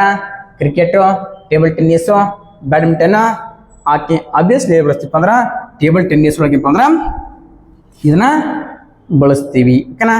ಹಾಗಾದ್ರೆ ಕಮೆಂಟ್ ಬಾಕ್ಸ್ ಅಲ್ಲಿ ಕಮೆಂಟ್ ಮಾಡಬೇಕು. ಟೇಬಲ್ ಟೆನ್ನಿಸ್ ಆಟ ಆಡ್ಬೇಕೈತಪ್ಪ ಅಂದ್ರ ಕನಿಷ್ಠ ಎಷ್ಟು ಸದಸ್ಯರ ಆಟಗಾರ ಅವಶ್ಯಕತೆ ಐತಿ? ಓಕೆನಾ? ಒಂಚೂರು ಗೊತ್ತಿಲ್ಲ. ಸೊ ಒಂದೇನಪ್ಪ ಅಂದ್ರ ಸುಬ್ಬಲಕ್ಷ್ಮಿ ಟೀಮ್ ಅಂತ ಬರುತ್ತೆ. ಟೀಮ್ ಅಲ್ಲ, ಸ್ಪೋರ್ಟ್ಸ್ ಅದೊಂದು. ಒಂದೇನಪ್ಪ ಅಂದ್ರೆ ಫಸ್ಟ್ ಕಾರ್ ಬಿಲಿಯನ್ ಅಂತ ನೋಡ್ತೀವಿ. ಸುಬ್ಬಲಕ್ಷ್ಮಿ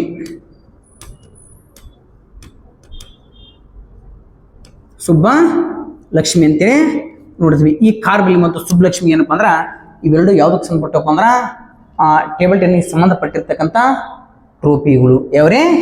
ಒಂದು ಸುಬ್ಬಲಕ್ಷ್ಮಿ, ಮತ್ತೊಂದೇನಪ್ಪ ಅಂದ್ರ ಕಾರ್ಬಿಲಿಯನ್. ಓಕೆನಾ? ಎಸ್, ಇದಾದ ನಂತರಪ್ಪ ಅಂದ್ರ ಮುಂದಿನ ಪ್ರಶ್ನೆಯನ್ನ ನೋಡೋಣ ಸ್ನೇಹಿತರೆ.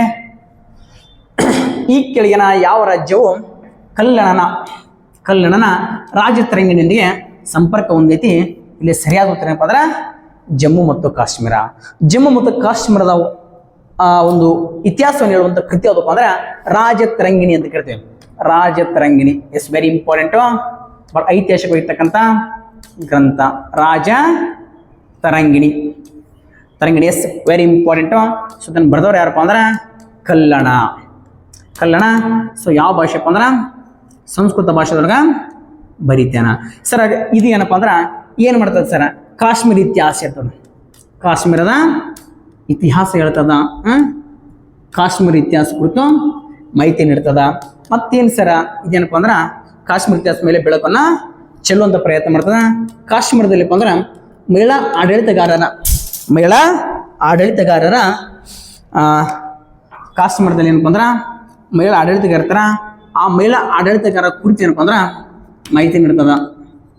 ಮಹಿಳಾ ಆಡಳಿತಗಾರ ಕುರಿತು ಮಾಹಿತಿ ನೀಡ್ತದ ಸರ್. ಮತ್ತು ಇನ್ನೊಂದು ವೆರಿ ಇಂಪಾರ್ಟೆಂಟು ಎಲ್ಲಿಪ್ಪ ಅಂದ್ರ ಇಲ್ಲಿ ಈ ಕಾಶ್ಮೀರದಲ್ಲಿ ನಾವೇನು ನೋಡ್ತೀವಪ್ಪ ಅಂತಂದ್ರೆ ಮಾರ್ತಂಡ ಸೂರ್ಯ ದೇವಾಲಯ ಅಂತ ಬರ್ತವೆ. Very important. ಮಾರ್ತಂಡ ಸೂರ್ಯ ದೇವಾಲಯ ಭಾರತದಲ್ಲಿ ಪ್ರಸಿದ್ಧವಾದ 3 ಸೂರ್ಯ ದೇವಾಲಯ ಅದಾವ. ಒಂದು ಒಂದು ಅದನ್ನ ಆಮೇಲೆ ನೋಡೋಣ ಬರೀ. ಮಾರ್ತಾಂಡ ಸೂರ್ಯ ದೇವಾಲಯ ಎಲ್ಲಿ ಕಂಡು ಬರ್ತಪ್ಪ ಅಂದ್ರೆ ಸರ್ ಜಮ್ಮು ಮತ್ತು ಕಾಶ್ಮೀರದಲ್ಲಿ ಕಂಡು ಬರ್ತಾ. ಸರ್ ನಿರ್ಮಾಣ ಮಾಡಿದವರು ಯಾವ ಮನೆತನಪ್ಪ ಅಂದ್ರೆ ಕಾರ್ಕೋಟ ಮನೆತನ. ಕಾರ್ಕೋಟ ಸಂತತಿಯಪ್ಪ ಅಂದ್ರೆ ನಿರ್ಮಾಣ ಮಾಡ್ತಾನ. ಹಾಗಾದ್ರೆ ಸರ್ ರಾಜ ಯಾರಿ? ಲಲಿತಾದಿತ್ಯ ಮುಕ್ತಪೀಡ ಅಂತ ಬರ್ತಾನ. ಲಲಿತಾದಿತ್ಯ ಮುಕ್ತಪೀಡ ಎಂಬಿರ್ತಕ್ಕಂಥ ರಾಜ ಏನಪ್ಪ ಅಂದ್ರೆ ಲಲಿತಾದಿತ್ಯ ಮುಕ್ತಪೀಡ. ಈ ರಾಜ ಈ ಮಾರ್ತಾಂಡ ಸೂರ್ಯ ದೇವಾಲಯವನ್ನ ನಿರ್ಮಾಣ ಮಾಡ್ತಾನೆ. ಇದು ಏನಪ್ಪ ಅಂದ್ರೆ ಭಾರತದಲ್ಲಿ ಕಂಡು ಬರುವಂತ ಒಂದು ಪ್ರಸಿದ್ಧವಾದ ಸೂರ್ಯ ದೇವಾಲಯ. ನೆಕ್ಸ್ಟ್ ಬನ್ನಿ ಸ್ನೇಹಿತರೆ, ಇನ್ನು ಎರಡನೇದು ಬರುತ್ತಾ ಇಲ್ಲಿಪ್ಪ ಅಂದ್ರೆ ಸೂರ್ಯ ದೇವಾಲಯ ಒರಿಸ್ಸಾ ಕೊನಾರ್ಕ್ನ ಒರಿಸ್ಸಾ ಸೂರ್ಯ ದೇವಾಲಯ ಕೊನಾರ್ಕ್ ಇಲ್ಲಿ ಒಡಿಸ್ಸಾ. ಸೊ ಇದನ್ನ ಯಾರು ನಿರ್ಮಾಣ ಮಾಡ್ತಾರೆ ಸರ್? ಯಾವ ಮನೆತನ? ಪೂರ್ವಗಂಗಾ. ಯಾವ ಗಂಗಾ? ಪೂರ್ವಗಂಗಾ ಮನೆತನ ನಿರ್ಮಾಣ ಮಾಡ್ತಾರ. ಸೊ ಯಾರಪ್ಪ ಅಂದ್ರೆ ಒಂದನೇ ನರಸಿಂಹದೇವ ನಿರ್ಮಾಣ ಮಾಡ್ತಾನ. ಸೊ ಇದಕ್ಕೆ ಏನಂತ ಕರಿತೀವಿ ಅಂದ್ರೆ ಬ್ಲ್ಯಾಕ್ ಪಗೋಡ ಅಂತ ಕರಿತೀವಿ. ಬ್ಲ್ಯಾಕ್ ಪಗೋಡ ಇದನ್ನ ಏನಪ್ಪಾ ಅಂದ್ರೆ ಇದು ಯುನೆಸ್ಕೋ ಪಾರಂಪರಿಕ ಪಟ್ಟಿಯಲ್ಲಿ ಕಂಡು ಬರ್ತದ. ಓಕೆನಾ? ಇಷ್ಟು ನೋಡಿ ಸ್ನೇಹಿತರೆ. ಇದ್ರ ಜೊತೆ ಏನಪ್ಪಾ ಅಂದ್ರೆ ಇನ್ನೊಂದು ಕಂಡು ಬರುತ್ತೆ ಸೂರ್ಯ ದೇವಾಲಯ. ಎಲ್ಲಿಪ್ಪ ಅಂದ್ರ ಗುಜರಾತಿನಲ್ಲಿ ಕಂಡು ಬರ್ತಾ. ಎಲ್ಲಿ ಕಂಡು ಬರ್ತಾ? ಗುಜರಾತಿನಲ್ಲಿ. ಅದು ಏನಪ್ಪ ಅಂದ್ರೆ ಮೊದೇರಾ ಟೆಂಪಲ್ ಅಂತ ಕರಿತೀವಿ. ಏನ್ರಿ? So very important. Modhera sun temple ಎಲ್ಲಿ? ಗುಜರಾತು. ಎಲ್ಲಿ? ಆಗ ಕಮೆಂಟ್ ಬಾಕ್ಸ್ ಕಮೆಂಟ್ ಮಾಡ್ಬೋದು ಏನಂತ. ಭಾರತದಲ್ಲಿ ಕಂಡು ಬರುವಂತ ಪ್ರಸಿದ್ಧ 3 ಸೂರ್ಯ ದೇವಾಲಯ ಒರಿಸ್ಸಾ ಕೊನಾರ್ಕ್ ಹೇಳಿನಿ. ಆ ಕಾಶ್ಮೀರದ ಮಾರ್ತಾಂಡ ಸೂರ್ಯ ದೇವಾಲಯ ಹೇಳಿನಿ. ಇನ್ನೊಂದು ಎಲ್ಲಿಪ್ಪ ಅಂದ್ರ ಗುಜರಾತಿನ ಮೊದೇರಾ. ಇದು ನಿರ್ಮಾಣ ಮಾಡಿದವ್ರು ಯಾರು ಹೇಳ್ಬಿಡ್ಲಿ? ಬೇಡ, ಎಲ್ಲ ನಾ ಹೇಳಿದ್ರೆ ನೀವೇನ್ ಮಾಡ್ತೀರಿ? ಬದ್ನಿಕಾಯಿ. ಇದು ಕಮೆಂಟ್ ಬಾಕ್ಸ್ ಕಮೆಂಟ್ ಮಾಡ್ಕೊರಿ. ನಿಮ್ಮ ನೋಟ್ಸ್ ಒಳಗ ಯಾಡ್ ಮಾಡ್ಕೊರಿ. ಅರ್ಥ ಆಯ್ತಾ? ಎಸ್, ಇವೆಲ್ಲ ಬಿಡ್ರಿ. ಕೊನಾರ್ಕು ಮೊದೇರಾ ಬಿಡ್ರಿ. ಇದೆಲ್ಲದ ಕುರಿತ ಮಾಹಿತಿ ಹೊರತ ಗ್ರಂಥ ಯಾವ್ದಪ್ಪ ಅಂದ್ರೆ ಕಲ್ಲಣ ರಾಜತರಂಗಿಣಿ. ಸರ್ ಕಲ್ಲಣ ನಾವು ಏನಂತ ಕರಿತೀವಿ? ಭಾರತೀಯ ಇತಿಹಾಸ ಪಿತಾಮಹ ಅಂತ ಕರಿತೀವಿ. ಭಾರತೀಯ ಇತಿಹಾಸದ ಪಿತಾಮಹ ಯಾರೋ ಕಲ್ಲಣ. ಒಂದು ಚೂರು ಏನಪ್ಪ ಅಂದ್ರ ನೋಡ್ಕೊಂಡ್ಬಿಡ್ರಿ. ಸೊ ಭಾರತೀಯ ಇತಿಹಾಸ ಪಿತಾಮಹ, ಭಾರತದ ಇತಿಹಾಸದ ಪಿತಾಮಹ ಯಾರೋ ಕಲ್ಲಣ. ಭಾರತದ ಇತಿಹಾಸ ಪಿತಾಮಹ ಅಂದ್ರೆ ಯಾರೇ? ಕಲ್ಲಣನ ಕರಿತೀವಿ. ಹಾಗಾದ್ರೆ ಸರ ಜಗತ್ತಿನ ಇತಿಹಾಸ ಪಿತಾಮಹ ಅಂದ್ರೆ ಯಾರು? ಇತಿಹಾಸ ಪಿತಾಮಹ ಯಾರು? ಏರೋಡೋಟಸ್ ಅಂತ ಕರಿತೀವಿ. ಏರೋಡೋಟಸ್ ಇವನ್ ಏನಪ್ಪ ಅಂದ್ರೆ ಜಗತ್ತಿನ ಇತಿಹಾಸ ಪಿತಾಮಹ. ನೆಕ್ಸ್ಟ್ ಭಾರತೀಯ ಶಾಸನಗಳ ಪಿತಾಮಹ ಯಾರು? ಅಶೋಕ. ಭಾರತ ಶಾಸನಗಳ ಪಿತಾಮಹ ಯಾರೇ? ಅಶೋಕ ಅಂತೇಳಿ ಕರಿತೀವಿ. ಇನ್ನೊಂದು ಗೊತ್ತಿರ್ಬೇಕು, ಭಾರತದ ಪ್ರಾಗೈತಿಹಾಸಿಕ ಕಾಲದ ಪಿತಾಮಹ. ಪ್ರಾಗೈತಿಹಾಸಿಕದ ಪಿತಾಮಹ ಯಾರಪ್ಪ ಅಂದ್ರೆ ವೆರಿ ಇಂಪಾರ್ಟೆಂಟು ರಾಬರ್ಟ್ ಬುರ್ಸ್ಫುಟ್. ಇವೆಲ್ಲ ಏನಪ್ಪ ನಿಮ್ಗೆ ಗೊತ್ತಿರಬೇಕು. ಇನ್ನೊಂದು ಏನಪ್ಪ ಅಂದ್ರೆ ಆಧುನಿಕ ಇತಿಹಾಸ ಪಿತಾಮಹ ಯಾರು? ಜಗತ್ತಿನೊಳಗ ಆಧುನಿಕ ಇತಿಹಾಸ ಪಿತಾಮಹ ಯಾರು? ಇಲ್ಲಿ ಬರಿತೀನಿ ನೋಡ್ರಿ. ಆಧುನಿಕ ಇತಿಹಾಸದ ಪಿತಾಮಹ ಯಾರಪ್ಪ ಅಂದ್ರ ಸೊ ವಿಲಿಯಂ ಸ್ಟಬ್ಸ್. ಓಕೆನಾ? ಸಾಕು. ಇಷ್ಟೇನಪ್ಪ ಅಂದ್ರೆ ಸಂಕ್ಷಿಪ್ತವಾದ ಪರಿಚಯ. ಇನ್ನು ಮುಂದಿನ ವಿಷಯವನ್ನು ಏನಪ್ಪ ಅಂದ್ರೆ ಮುಂದೆ ಬಂದಾಗ ನೀಡೋಣ ಸ್ನೇಹಿತರೆ. ಹೆಪಟೈಟಿಸ್ನ ಫಲಿತಾಂಶವೇನು? What is the result of hepatitis? ಏನಪ್ಪ ಹೆಪಟೈಟಿಸ್ ಅಂತ ಒಂದು ರೋಗ. ಹೆಪಟೈಟಿಸ್ ಅಂತೇಳಿ ಒಂದು ರೋಗ. ಏನು ಮಾಡುತ್ತಿರಲಿ ಇಲ್ಲಿ ಕೂಡ ಏನಪ್ಪ ಅಂದ್ರೆ ಆಪ್ಷನ್ ಸ್ವಲ್ಪ ಒಂದು ಬಿಡಿಸಿ ಬರುವಂಥ ಪ್ರಯತ್ನ ಮಾಡಬೇಕಾಗಿತ್ತು. ಇರಲಿ, ಒಂದು ಆಪ್ಷನ್ಸ್ ನೋಡ್ರಿ. ಬ್ಲಡ್ ಡಿಸೀಸ್, ಇದೊಂದು ರಕ್ತದ ಕಾಯಿಲೆ ಅಂತೇಳಿ. ಇಲ್ಲೇನ ಇನ್ಫ್ಲಮೇಷನ್ ಆಫ್ ಲಿವರ್ ಮೇಲೆ ಪರಿಣಾಮ, ಇನ್ಫ್ಲಮೇಷನ್ ಆಕೈತಿ. ಬೋನ್ ಡಿಸೀಸ್, ಇದೊಂದು ಮೂಳೆ ರೋಗ. ಇದೊಂದು ಏನಪ್ಪ ಅಂದ್ರೆ ಕಿಡ್ನಿ ಡಿಸ್ಆರ್ಡರ್. ಸೊ ಇಲ್ಲಿ ಸರಿಯಾಗಿ ಗೊತ್ತಿರ ಏನಪ್ಪ ಅಂದ್ರೆ ಹೆಪಟೈಟಿಸ್ ಬಂದ್ರೆ ಏನು ಆಕೈತಿಪ್ಪ ಅಂತಂದ್ರೆ ಸೊ ಇನ್ಫ್ಲಮೇಷನ್ ಆಫ್ ಲಿವರ್ ಮೇಲೆ ಏನಕ್ಕೆ ಪರಿಣಾಮ ಬೀರ್ತದೆ. ಏನು ಹೆಪಟೈಟಿಸ್ ಭಾಳ ಕೇಳಿದ್ರಿ ಸರ್. ಹೆಪಟೈಟಿಸ್ ಅಂದ್ರೆ ಏನು ನೋಡ್ರಿ ಬರ್ರಿ. ಅದೊಂದು ರೋಗ. Hepatitis B. ಹೆಪಟೈಟಿಸ್ ಅಂತ ಬರ್ತಿರ್ಲಿ. ಹೆಪಟೈಟಿಸ್. ಓಕೆ. ಎಸ್, ಇದು ಒಂದು ಏನಪ್ಪ ಅಂದ್ರೆ ಸರ್ ರೋಗ ಹೆಂಗೆ ಬರ್ತದ್ರಿ? ಹಂಗ ಬರ್ತದೆ. ಹೆಂಗೆ ಬರ್ತದೆ ಅಂದ್ರೆ ಹಂಗ ಬರ್ತದೆ. ಇದು ಏನಪ್ಪ ಅಂದ್ರೆ ಸೊ ವೈರಸ್ನಿಂದ ಬರ್ತದೆ. Virus is very important. ವೈರಸ್ನಿಂದ ಬರುವಂಥ ಸಾಂಕ್ರಾಮಿಕ ಕಾಯಿಲೆ ಹೆಪಟೈಟಿಸ್. ಸರ್ ಇದಕ್ಕೆ ವೈರಸ್ ಯಾವ್ದು ಸರ್? ಅದು ವೈರಸ್ ಹೆಪಟೈಟಿಸ್. ವೈರಸ್ ಯಾವುದಪ್ಪ ಅಂದ್ರೆ ಹೆಪಟೈಟಿಸ್ ವೈರಸ್. ವೈರಸ್ ಹೆಸರು ಏನಪ್ಪ ಅಂದ್ರೆ ಹೆಪಟೈಟಿಸ್. ಹಾಗಾದ್ರೆ ಸರ್ ಇದು ಎಷ್ಟು ವಿಧಗಳಿದಾವೆ ಸರ್? ವಿಧಗಳು. So very important. Hepatitis A, B, C, T, E ಅಂತೇಳಿ 5 ಅದಾವೆ. ಎಷ್ಟಂದ್ರೆ 5 ವಿಧಗಳೇನಪ್ಪ ಅಂದ್ರೆ ಬರ್ತಾವೆ. ಅದ್ರಾಗ ವೆರಿ ಇಂಪಾರ್ಟೆಂಟ್ ಯಾವ್ದಾರ ಹೆಪಟೈಟಿಸ್ ಬಿ. ಹೆಪಟೈಟಿಸ್ ಬಿ ಅಂತ. Hepatitis B. ಹಾಗಾದ್ರೆ ಸರ್ ಸರ್ ಮತ್ತೆ ಇರ್ತಕ್ಕಂಥ ವೈರಸ್ಗಳನ್ನ ಪತ್ತೆ ಮಾಡೋದು ಯಾರು? ಪತ್ತೆ ಮಾಡಿದ್ರು ಯಾರಪ್ಪ ಅಂದ್ರೆ ಸೊ ಬ್ಲೂಮ್ಬರ್ಗ್ ಅಂತ ಬರ್ತಾನೆ. ಬ್ಲೂಮ್ಬರ್ಗ್ ಸರ್ ಯಾರು ಇವ? ಬಹುದೊಡ್ಡ ವಿಜ್ಞಾನಿ. ಇವ ಏನು ಮಾಡ್ತಾನಪ್ಪ ಅಂದ್ರೆ ವೈರಸ್ ಪತ್ತೆ ಮಾಡ್ತಾನಪ್ಪ ಅಂದ್ರೆ ಹೆಪಟೈಟಿಸ್ ವೈರಸ್ ಎಂಬಿರ್ತಕ್ಕಂಥ ಪತ್ತೆ ಮಾಡಿದ್ರು ಯಾರಪ್ಪ ಅಂದ್ರೆ ಬಿ ವೈರಸ್ ಏನಪ್ಪ ಅಂದ್ರೆ ಬ್ಲೂಮ್ಬರ್ಗ್ ಎಂಬಿರ್ತಕ್ಕಂಥ ವಿಜ್ಞಾನಿ ಏನಪ್ಪ ಅಂದ್ರೆ ಸೊ ಏನ್ ಮಾಡ್ತಾನೆ ಪತ್ತೆ ಮಾಡ್ತಾನ 1967 ಪತ್ತೆ ಮಾಡ್ತಾನ. ಇದಾಗಿ 1-2 ವರ್ಷಕ್ಕೆ ಏನಪ್ಪ ಅಂದ್ರೆ ಸೊ ಇದಕ್ಕೆ ಔಷಧಿ ಕೂಡ ಕಂಡು ಹಿಡಿತಾನ. ಆ ಕಾರಣಕ್ಕಾಗಿ ಮುಂದೊಂದು ಏನಪ್ಪ ಅಂದ್ರೆ ಸೊ ಇವ್ನಿಗೆ ಏನು ಸಿಗ್ತಪ್ಪ ಅಂದ್ರೆ ಮೆಡಿಸಿನ್ ವೈದ್ಯಕೀಯ ಕ್ಷೇತ್ರದಲ್ಲಿ ಇವನಿಗೆ ಏನು ಸಿಗ್ತದೆ? ಸೊ ನೊಬೆಲ್ ಸಿಗ್ತದ. ಓಕೆ, ಇನ್ನೊಂದು ಪಾಯಿಂಟ್ ಗೊತ್ತಿರಬೇಕು ಸರ್. ಇವನ ಜನ್ಮದಿನ ಜುಲೈ 28. ಜುಲೈ ಯಾರಪ್ಪ ಅಂದ್ರೆ ಬ್ಲೂಮ್ಬರ್ಗ್ ಅದಲ್ಲ, ಅವನಿಗೆ ಜನ್ಮದಿನ ಏನಪ್ಪ ಅಂದ್ರೆ ಜುಲೈ 28. ಸರ್ ಇದನ್ನ ಏನಂತ ಮಾಡ್ತೀವಿ ಅಂದ್ರೆ ವಿಶ್ವ ಹೆಪಟೈಟಿಸ್ ದಿನ ಅಂತ ಆಚರಣೆ ಮಾಡ್ತೀವಿ. World hepatitis day.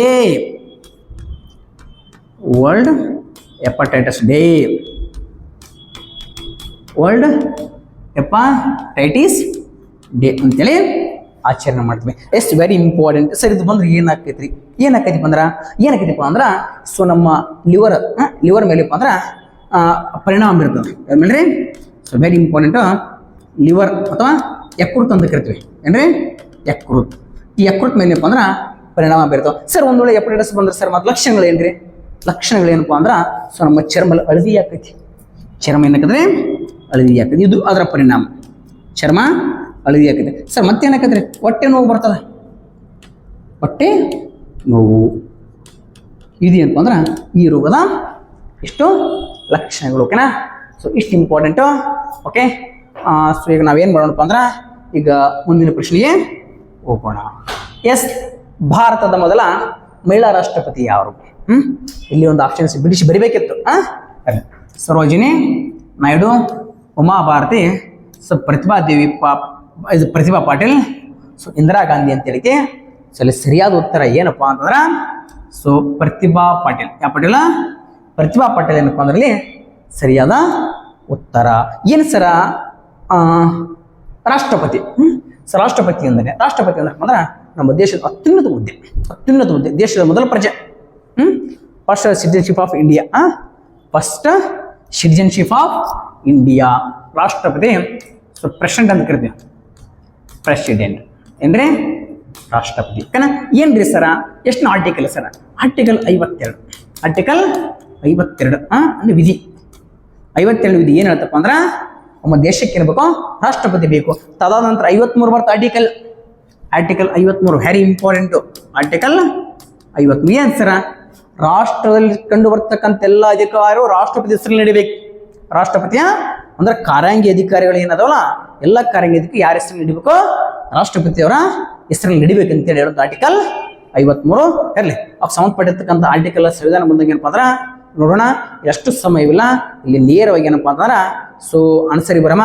ಸೊ ಭಾರತದ ಮೊಟ್ಟ ಮೊದಲ ಮಹಿಳಾ ರಾಷ್ಟ್ರಪತಿ ಯಾರೂಪ ಅಂತಂದ್ರ ಸೊ ಪ್ರತಿಭಾ ದೇವಿ ಪಾಟೀಲ್ ಅಂತ. ಪ್ರತಿಭಾ ಪಾಟೀಲ್. ಈಕೆ ಏನಪ್ಪ ಅಂದ್ರೆ ಈ ಅಮ್ಮ ಏನಪ್ಪ ಅಂದ್ರೆ ದೇಶದ ಪ್ರತಿಭಾ ದೇವಿ ಸಿಂಗ್ ಪಾಟೀಲ್ ಅಂತ ಬರ್ತಾ ನಮ್ಮ ದೇಶದ ಮೊಟ್ಟ ಮೊದಲ ಮಹಿಳಾ ರಾಷ್ಟ್ರಪತಿ. 2007ರಿಂದ ಸೊ 2012 ಏನಪ್ಪ ಅಂದ್ರೆ ಭಾರತದ ರಾಷ್ಟ್ರಪತಿಯಾಗಿ ಸೇವೆ ಸಲ್ಲಿಸ್ತಾನೆ. ಹಾಗಾದ್ರೆ ಸರ್ ಇವ್ರು ಯಾವ ರಾಜ್ಯದವರು? ಇವರು ಯಾವ ಮಹಾರಾಷ್ಟ್ರದವರು. ಯಾವ ರಾಜ್ಯ? ಸೊ ಮಹಾರಾಷ್ಟ್ರದವರು. ಸರ್ ಇವ್ರು ಏನಪ್ಪ ಅಂದ್ರೆ 5 ಸಾರಿ MP ಆಗಿದ್ರು. 5 ಸಾರಿ ಅಮರಾವತಿ ಕ್ಷೇತ್ರದಿಂದ. ಯಾವ ಕ್ಷೇತ್ರ? ಮಹಾರಾಷ್ಟ್ರದಲ್ಲಿ ಬರುವಂತ ಅಮರಾವತಿ ಕ್ಷೇತ್ರದಿಂದ 5 ಸಾರಿ ಏನಪ್ಪ ಅಂದ್ರೆ MP ಆಗಿದ್ರು. ಇದು ಕೇಳಂಗಿಲ್ಲ, ವಿಚಾರ ಬೇಡ. ಇದು ಯಾಕೆ ಅಮರಾವತಿಗೆ ಇಷ್ಟೆಲ್ಲ ಎಕ್ಸ್ಪ್ಲೇನ್ ಅವಶ್ಯಕತೆ ಇಲ್ಲ. ಇವ್ರು ಏನಪ್ಪ ಅಂದ್ರೆ ಮಹಾರಾಷ್ಟ್ರದವರು. ಸೊ 2007ರಿಂದ 2012ವರೆಗೂ ದೇಶದ ಮೊದಲ ಏನಪ್ಪ ಅಂದ್ರೆ ಫಸ್ಟ್ ವುಮೆನ್ ಪ್ರೆಸಿಡೆಂಟ್ ಭಾರತ ದೇಶದ ಮೊದಲ ಮಹಿಳಾ ಪ್ರಧಾನಮಂತ್ರಿ, ಮಹಿಳಾ ರಾಷ್ಟ್ರಪತಿ ಅಂತೇಳಿ ನೋಡ್ತೀವಿ. ಸರ್ ಇವ್ರು ಎಷ್ಟನೇ ರಾಷ್ಟ್ರಪತಿ? 12ನೇ ರಾಷ್ಟ್ರಪತಿ. ಎಷ್ಟನೇ ರಾಷ್ಟ್ರಪತಿ ಅಂದ್ರೆ 12ನೇ ರಾಷ್ಟ್ರಪತಿಯಾಗಿದ್ರು. ಓಕೆ, ಅದಾದ್ಮೇಲೆ ಬರ್ರಿ. ಸೊ ಈಗೇನಪ್ಪ ಅಂದ್ರೆ ಪ್ರಸ್ತುತ ಭಾರತ ರಾಷ್ಟ್ರಪತಿ ಯಾರಪ್ಪ ಅಂದ್ರೆ so very important. So Draupadi Murmu ಅಂತ. ದ್ರೌಪದಿ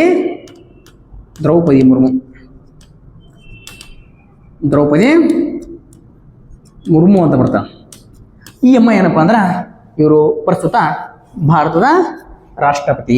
ಫಸ್ಟ್ ಪಾಯಿಂಟ್ ಏನಪ್ಪ ಅಂದ್ರೆ ಪ್ರಸ್ತುತ ಪ್ರಸ್ತುತ ಭಾರತದ ರಾಷ್ಟ್ರಪತಿ. ಸರಿ, ಇವರ ಆಳ್ವಿಕೆ ಕಾಲ ಏನ್ರಿ? ಅಧಿಕಾರ ಇಲ್ಲಿಪ್ಪ 2022ರಿಂದ 2022ರಿಂದ 23, 24, 25, 26, 2027 ಏನಪ್ಪ ಅಂದ್ರೆ ಇವರ ಅಧಿಕಾರಾವಧಿ. ಸರ್ ಮತ್ತೇನು ವಿಶೇಷತೆ ಸರ್? ಭಾರತದ 15ನೇ ರಾಷ್ಟ್ರಪತಿ, 15ನೇ ಮತ್ತು ಪ್ರಸ್ತುತ ರಾಷ್ಟ್ರಪತಿ. ಸರ್ ಮತ್ತೇನು ವಿಶೇಷತೆ? ಎರಡನೇ ಮಹಿಳಾ ರಾಷ್ಟ್ರಪತಿ.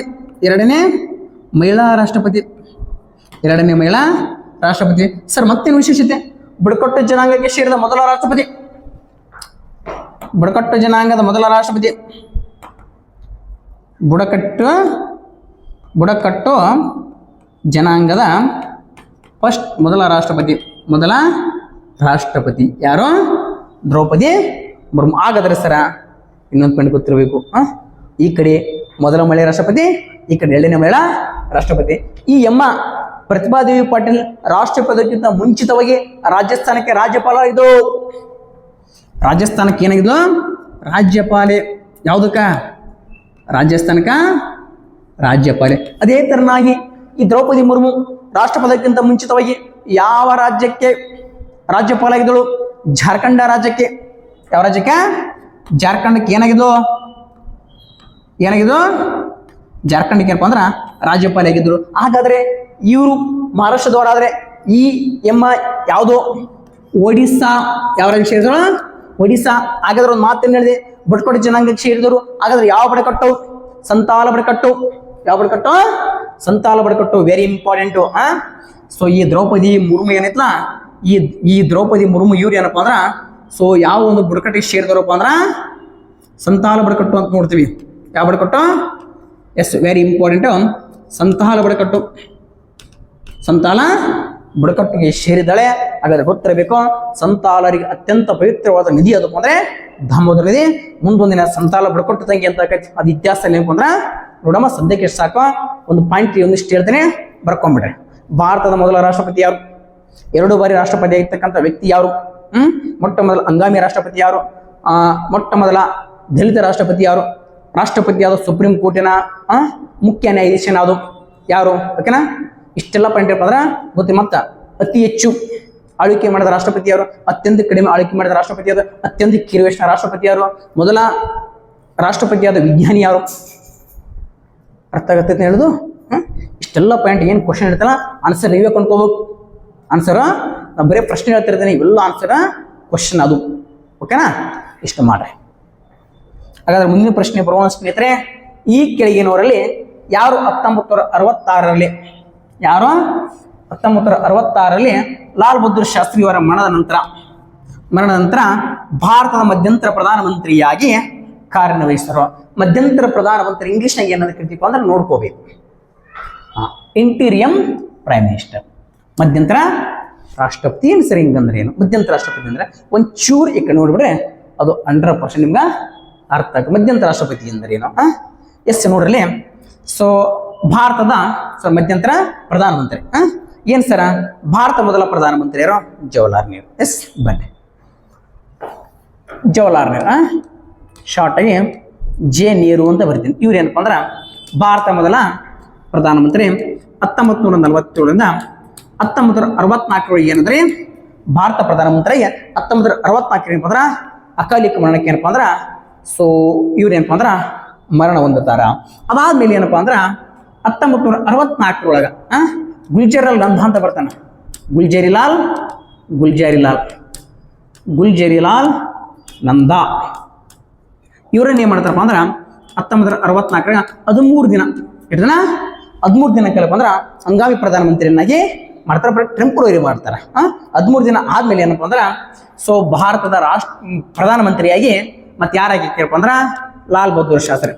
ಲಾಲ್ ಬಹದ್ದೂರ್ ಶಾಸ್ತ್ರಿ ಅವ್ರ ಏನಪ್ಪ ಅಂದ್ರ ಪ್ರಧಾನಮಂತ್ರಿ ಏನ್ ಮಾಡ್ತಾರ ಅಂದ್ರ ನೋಡ್ರಿ, ನೆಹರೂರ ಸತ್ತಾಗ ಮೊದಲ ಬಾರಿ ಹಂಗಾಮಿ ಪ್ರಧಾನಮಂತ್ರಿ ಆದ್ರು ಯಾರಪ್ಪ ಅಂದ್ರೆ ಗುಲ್ಜರ್ಲಾಲ್ ನಂದಾ. ಅಂದ್ರೆ ಮಧ್ಯಂತರ ಪ್ರಧಾನಮಂತ್ರಿ ಮೊದಲ ಬಾರಿಗೆ ನೆಹರು ಅವರ ಸತ್ ಮೇಲೆ ಆದವರು ಯಾರಪ್ಪ ಅಂದ್ರೆ ಗುಲ್ಜರ್ಲಾಲ್ ನಂದಾ. ಇವ್ ನಂತರ ಏನಪ್ಪಾ ಲಾಲ್ ಬಹದ್ದೂರ್ ಶಾಸ್ತ್ರಿ ಭಾರತ ಪ್ರಧಾನಮಂತ್ರಿಯಾಗಿ 1964ರಿಂದ 66ಗೆ ಆಳ್ವಿಕೆ ಮಾಡಿ 1966 ಏನಪ್ಪ ಅಂದ್ರ ಲಾಲ್ ಬಹದ್ದೂರ್ ಶಾಸ್ತ್ರಿ ಅವರು ಉಜ್ಬೇಕಿಸ್ತಾನದ ತಾಸ್ಕೆಂಟ್ ಎಂಬಲ್ಲಿ ಮರಣ ಹೊಂದಿದಾಗ ಏನಪ್ಪಾ ಅಂದ್ರ ಮತ್ತೆ ಭಾರತದ ಪ್ರಧಾನಮಂತ್ರಿ ಹುದ್ದೆ ಖಾಲಿಯಾದಾಗ ಮತ್ತೆ ಮಧ್ಯಂತರ ಪ್ರಧಾನಮಂತ್ರಿಯಾಗಿ ಹಂಗಾಮಿ ಪ್ರಧಾನಮಂತ್ರಿಯಾಗಿ ಇಂಟೀರಿಯಂ ಪ್ರೈಮ್ ಮಿನಿಸ್ಟರ್ ಆಗಿ ಆಯ್ಕೆಯಾದವರು ಯಾರಪ್ಪ ಅಂದ್ರೆ ಅದೇ ಗುಲ್ಜರ್ಲಾಲ್ ನಂದಾ. ಮತ್ತೆ ಯಾರೇ ಗುಲ್ಜರ್ಲಾಲ್ ನಂದಾ ಏನಪ್ಪಾ ಅಂದ್ರ ಮತ್ತೆ ಇಲ್ಲಿ ಕೂಡ ಏನಪ್ಪಾ ಅಂದ್ರ 1960ರಲ್ಲಿ ಮಾಡ್ತಾರೆ.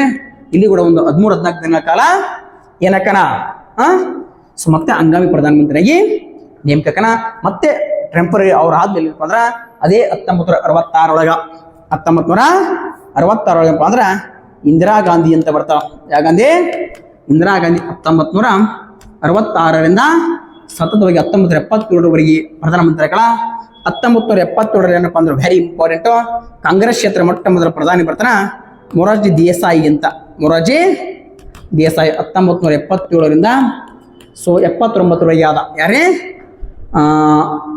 79 ಮೊರಾರ್ಜಿ ದೇಸಾಯಿ. ಇವ್ರ ವಿಶೇಷತೆ ಏನಪ್ಪಾ ಅಂದ್ರ ನೋಡ್ರಿ, ಭಾರತದ ಮೊದಲ ಪ್ರಧಾನಮಂತ್ರಿ ಜವಾಹರ್ಲಾಲ್ ನೆಹರು, ಮೊದಲ ಹಂಗಾಮಿ ಪ್ರಧಾನಮಂತ್ರಿ ಗುಲ್ಜರ್ಲಾಲ್ ನಂದಾ, ಎರಡನೇ ಪ್ರಧಾನಮಂತ್ರಿ ಲಾಲ್ ಬಹದ್ದೂರ್ ಶಾಸ್ತ್ರಿ, ವಿದೇಶದಲ್ಲಿ ಮರಣ ಹೊಂದಿದ ಮೊದಲ ಪ್ರಧಾನಮಂತ್ರಿ ಅಂದ್ರೆ ಲಾಲ್ ಬಹದ್ದೂರ್ ಶಾಸ್ತ್ರಿ. ಮತ್ತೆ ಹಂಗಾಮಿ ಪ್ರಧಾನಿ ಆದ ಎರಡನೇ ವ್ಯಕ್ತಿ ಅಂದ್ರೆ ಅವನೇ ಗುಲ್ಜರ್ಲಾಲ್ ನಂದಾ. ದೇಶದ ಮೊಟ್ಟ ಮೊದಲ ಮಹಿಳಾ ಪ್ರಧಾನಿ ಇಂದಿರಾ ಗಾಂಧಿ. ನೆಕ್ಸ್ಟ್ ದೇಶದ ಮೊಟ್ಟ ಮೊದಲ ಕಾಂಗ್ರೆಸ್ ಕ್ಷೇತ್ರ ಪ್ರಧಾನಮಂತ್ರಿ ಯಾರಪ್ಪ ಅಂದ್ರ ಮೊರಾರ್ಜಿ ದೇಸಾಯಿ. ಓಕೆನಾ. ತದನಂತರ ವೆರಿ ಇಂಪಾರ್ಟೆಂಟ್, ಸೊ 77 78 ತನಕನ. ತದನಂತರ ಏನಪ್ಪಾ ಅಂದ್ರ ಸೊ ಚೌಧರಿ ಚರಣ್ ಸಿಂಗ್ ಅಂತ ಬರ್ತಾನೆ. ಚೌಧರಿ ಚರಣ್ ಸಿಂಗ್ ಅವ್ರು ಏನಪ್ಪಾ ಅಂದ್ರ 1979ರಿಂದ 80 ತನಕ ಏನ್ರಿ ಪ್ರಧಾನಮಂತ್ರಿ ಯಾಕನ. ಸರಿ, ಇವ್ರದ್ದೇನು ವಿಶೇಷತೆ? ಚೌಧರಿ ಚರಣ್ ಸಿಂಗ್ ವಿಶೇಷತೆ ಏನಪ್ಪಾ ಅಂದ್ರ ಪ್ರಧಾನಮಂತ್ರಿಯಾಗಿ ಒಂದು ಬಾರಿ ಕೂಡ ಏನಪ್ಪಾ ಅಂದ್ರೆ ಅಧಿವೇಶನವನ್ನು ಮಾಡಲಿಲ್ಲ. ಅಧಿವೇಶನ ಮೆಟ್ಟಿಲು ತುಳಿದ ಏಕೈಕ ಪ್ರಧಾನಮಂತ್ರಿ ಯಾರಪ್ಪ ಅಂದ್ರ ಚೌಧರಿ ಚರಣ್ ಸಿಂಗ್. ಮತ್ತ ಚೌಧರಿ ಚರಣ್ ಸಿಂಗ್ ಸರ್ಕಾರ 1980 ಏನಪ್ಪಾ ಅಂದ್ರ ಸೋತ್ ಹೋಗಿ ಬೆಳೆದಾಗ ಏನಪ್ಪಾ ಅಂದ್ರೆ ಸರ್ಕಾರ ಬಿದ್ದೋಕೈತೆ. ಮತ್ತ ಬರ್ತಾಳ ಯಾರು? Iron lady of India Indira Gandhi. 1980ರಿಂದ 84ರವರೆಗೆ ಏನ್ ಮಾಡ್ತಾರೆ? ಪ್ರಧಾನಮಂತ್ರಿಯಾಗಿ ಸೇವೆ ಸಲ್ಲಿಸ್ತಾಳ. 1984ರಲ್ಲಿ ಏನಪ್ಪಾ ಅಂದ್ರ ಆಪರೇಷನ್ ಬ್ಲೂ ಸ್ಟಾರ್ ಎಂಬತಕ್ಕಂಥ ಕಾರ್ಯಾಚರಣೆ ಕೈಗೊಂಡಾಗ ಏನಪ್ಪಾ ಅಂದ್ರ ಸಿಖ್ಖರ ಸ್ವಾಭಿಮಾನಕ್ಕೆ ಒಂದು ಕುತ್ತು ಉಂಟಾಗುತ್ತಾ. ಆಗ ಸಿಖ್ಖರು ಏನಪ್ಪಾ ಅಂದ್ರ ಇಂದಿರಾ ಗಾಂಧಿ ಏನಪ್ಪಾ ಅಂದ್ರ ಸಂರಕ್ಷಕರ ಸಿಖ್ಖರು ಏನ್ ಮಾಡ್ತಾರೆ? ಕೊಂದಾಕ್ತಾರ. 1984ರಲ್ಲಿ ಇಂದಿರಾ ಗಾಂಧಿ ಸತ್ ಮೇಲೆ ಏನಪ್ಪಾ ಅಂದ್ರ ಇಂದಿರಾ ಗಾಂಧಿ ಮಗ ಬರ್ತಾನ Rajiv Gandhi. Yes, very important. ಇವತ್ತೇನಪ್ಪ ಅಂದ್ರ ಸೊ ರಾಜೀವ್ ಗಾಂಧಿ ಬಹಳ ತಂತ್ರಜ್ಞಾನಕ್ಕ ಒತ್ತು ಕೊಟ್ಟರು. 1984ರಿಂದ 89 ದೇಶದಲ್ಲಿ ಅತ್ಯಂತ ಕಿರಿಯ ವಯಸ್ಸಿನ ಪ್ರಧಾನಿ, ಕೇವಲ 40 ವಯಸ್ಸು. 40 ವಯಸ್ಸಿಗೆ ನಮ್ಗೊಂದು JP ಮೆಂಬರ್ ಆಗೋದಿಲ್ಲ. 40 ವರ್ಷಕ್ಕೆ ದೇಶ ಆಳ್ವಿಕೆ ಮಾಡಿದ ಯಾರೇ? ರಾಜೀವ್ ಗಾಂಧಿ. 84ರಿಂದ 89. ಓಕೆನಾ. ಸೊ ಅದಾದ ತಕ್ಷಣ ಏನಪ್ಪಾ ಅಂತಂದ್ರ ಸೊ ವೆರಿ ಇಂಪಾರ್ಟೆಂಟ್. ಓಕೆ, 84ರಿಂದ 89 ಯಾರಪ್ಪ ಅಂದ್ರ ರಾಜೀವ್ ಗಾಂಧಿ. ಅದಾದ್ಮೇಲೆ ಏನಪ್ಪಾ ಅಂದ್ರ ನೆಕ್ಸ್ಟ್ ಬಂದು VP ಸಿಂಗ್ ಅಂತ ಬರ್ತಾನೆ. VP ಸಿಂಗ್ ಅಂತ ಬರ್ತಾನ. So very important. 1989ರಿಂದ 90 ಆಳ್ವಿಕೆ ಮಾಡ್ತಾನ. ನೆಕ್ಸ್ಟ್ ಚಂದ್ರಶೇಖರ್ ಅಂತ ಬರ್ತಾನ. ಚಂದ್ರಶೇಖರ್ ಇವ್ರು ಏನಪ್ಪಾ ಅಂದ್ರ 1990ರಿಂದ 91 ತನಕ ಆಳ್ವಿಕೆ ಮಾಡ್ತಾನ ಚಂದ್ರಶೇಖರ್. ಇವ್ರ ನಂತರ ಬಂದವನು ಯಾರಪ್ಪ ಅಂದ್ರೆ PV ನರಸಿಂಹರಾವ್. PV 1991ರಿಂದ 96ರವರೆಗೆ ಆಳ್ವಿಕೆ ಮಾಡ್ತಾನ. ಇವ್ರ ಕಾಲದಾಗ ಏನಾಯ್ತಪ್ಪ ಅಂದ್ರ ಸೊ ಜಾಗತೀಕರಣ, ಖಾಸಗೀಕರಣ, ಉದಾರೀಕರಣವನ್ನು ಏನಪ್ಪಾ ಅಂದ್ರ ಜಾರಿ ಮಾಡ್ತಾರ. ಇದಾದ ನಂತರ ಏನಪ್ಪಾ ಅಂದ್ರ ಭಾರತ ಪ್ರಧಾನಮಂತ್ರಿ ಆದರೂ ಅಟಲ್ ಬಿಹಾರಿ ವಾಜಪೇಯಿ. ಕೇವಲ 1990ರಲ್ಲಿ ಬಂದ್ರ ಕೇವಲ ಒಂದು ಏನಪ್ಪಾ ಅಂದ್ರ ಅತ್ಯಂತ ಕಡಿಮೆ ಒಂದು 15 ದಿನ ಆಗಲಿಲ್ಲ. 15 ದಿನ ಒಳಗೆ ಏನಪ್ಪಾ ಅಂದ್ರ ರಿಸೈನ್ ಮಾಡ್ತಾನ. ನಂತರ ಪ್ರಧಾನಮಂತ್ರಿ ಆದವರು ಯಾರಪ್ಪ ಅಂದ್ರೆ ನಮ್ಮ ಕನ್ನಡ ನಾಡಿನ ಕಂದ HD ದೇವೇಗೌಡ. 1996ರಿಂದ 97. ತದನಂತರ ಆಯ್ಕೆ ಗುಜರಾಲ್ ಅಂತ ಬರ್ತಾನೆ. ಆಯ್ಕೆ ಗುಜರಾಲ್ 1997ರಿಂದ 98. ಮತ್ತೆ ದೇಶದ ಪ್ರಧಾನಿ ಏನಪ್ಪ ಅಂದ್ರೆ ಅಟಲ್ ಬಿಹಾರಿ ವಾಜಪೇಯಿ ಅವರು ಏನಪ್ಪ ಅಂದ್ರೆ 1998ರಿಂದ 2004ವರೆಗೂ ಪ್ರಧಾನಮಂತ್ರಿ ಆಗ್ತಾರ. ಎಸ್, ಇದಾದ್ಮೇಲೆ ಏನಪ್ಪಾ ಅಂದ್ರೆ ಸೊ ಇನ್ನು ಡಾಕ್ಟರ್ ಮನಮೋಹನ್ ಸಿಂಗ್ ಅಂತ ಬರ್ತಾನ 2004ರಿಂದ 2014. ಈಗೇನಪ್ಪ ಅಂದ್ರೆ ನರೇಂದ್ರ ಮೋದಿ 2014ರಿಂದ ಪ್ರಸ್ತುತ ಪ್ರಧಾನಮಂತ್ರಿಗೇನ ನೋಡೋಣ 5 ವರ್ಷ ಪೂರ್ಣಗೊಂಡ್ರ ಸರಿಸುಮಾರು 2029 ಏನಪ್ಪ ಅಂದ್ರೆ ಅಧಿಕಾರದಲ್ಲಿ ಇರ್ತಾರ. ಸೊ ಇಷ್ಟೇನಪ್ಪ ಅಂದ್ರೆ ಸೊ ನಮ್ಮ ತರಗತಿಯ ವಿಶೇಷತೆ ಆಗಿತ್ತು ಸ್ನೇಹಿತರೆ. ಇದೇ ಥರನಾಗಿ ಏನಪ್ಪ ಅಂದ್ರೆ ನಿಮ್ಮ ತರಗತಿಗಳು ಬೇಕು ಅಂತಂದ್ರೆ ಹೆಚ್ಚು ಏನಪ್ಪ ಅಂದ್ರೆ ಶೇರ್ ಮಾಡಿರಿ, ಕಮೆಂಟ್ ಬಾಕ್ಸಲ್ಲಿ ಕಮೆಂಟ್ ಮಾಡಿ, ಲೈಕ್ ಮಾಡಿ. ನಿಮ್ಗೆ ಯಾವುದೇ ವಿಷಯ ಏನಪ್ಪ ಅಂದ್ರೆ ಡೌಟ್ ಇದ್ರೆ ಕಮೆಂಟ್ ಮಾಡಿರಿ. ಯಾವುದೇ ಪ್ರತಿಯೊಂದು ಕ್ಲಾಸ್ ನಾವು ಮಾಡಿಕೊಡುವಂಥ ಪ್ರಯತ್ನ ಮಾಡ್ತೀವಿ. ಇದೇ ರೀತಿಯಾಗಿ ತರಗತಿಗಳು ಬೇಕಪ್ಪ ಅಂದ್ರೆ KCCಗೆ ಬನ್ನಿ ಸ್ನೇಹಿತರೆ. ಈಗ ತಾನೇ ಏನಪ್ಪ ಅಂದ್ರೆ ಹೊಸ ಬ್ಯಾಚ್ ಸ್ಟಾರ್ಟ್ ಆಗಿದೆ. ಬೇಗ ಬಂದಿರಪ್ಪ ಅಂದ್ರೆ ಸೊ ಅಡ್ಮಿಷನ್ ತೆಗೆದುಕೊಳ್ರಿ, ಓಕೆನಾ. ಮನೆಯಲ್ಲಿ ಓದ್ತೀನಿ ಅಲ್ಲಿ ಓದ್ತೀನಿ ಅಂತ ಕುಂತು ಸಮಯ ವ್ಯರ್ಥ ಮಾಡುವಂಥದ್ದು ಬೇಡ. ಯಾಕಪ್ಪ ಅಂತಂದ್ರೆ ಮನೆ ಕುಂತು ಓದಿರೋ ನೌಕರಿ ಆಗಿ ಹಿಡಿತೀರಿ, ಇಲ್ಲಂತಲ್ಲ 3 ತಿಂಗಳು ಹಿಡಿಯುವಂತಲ್ಲ 3 ವರ್ಷ ಆಗುತ್ತೆ. ಅರ್ಥ ಆಯ್ತಾ? ಸೊ ಆ ಕಾರಣಕ್ಕಾಗಿ ಸೊ ಬೇಗ ಏನಪ್ಪ ಅಂದ್ರೆ ಅಡ್ಮಿಷನ್ ಯಾರು ಆಸಕ್ತಿ ಇದ್ರಿ ಸೊ ಇದರಲ್ಲಿ ಏನಪ್ಪ ಅಂದ್ರೆ ನಮ್ಮ ನಂಬರ್ ಐತಿ, ಓಕೆನಾ. ಬೇಗ ಏನಪ್ಪ ಅಂದ್ರೆ ಬಂದು ಅಡ್ಮಿಷನ್ ತಗೊಳ್ರಿ, ಓಕೆನಾ. ಓಕೆ, ನಮಸ್ಕಾರ.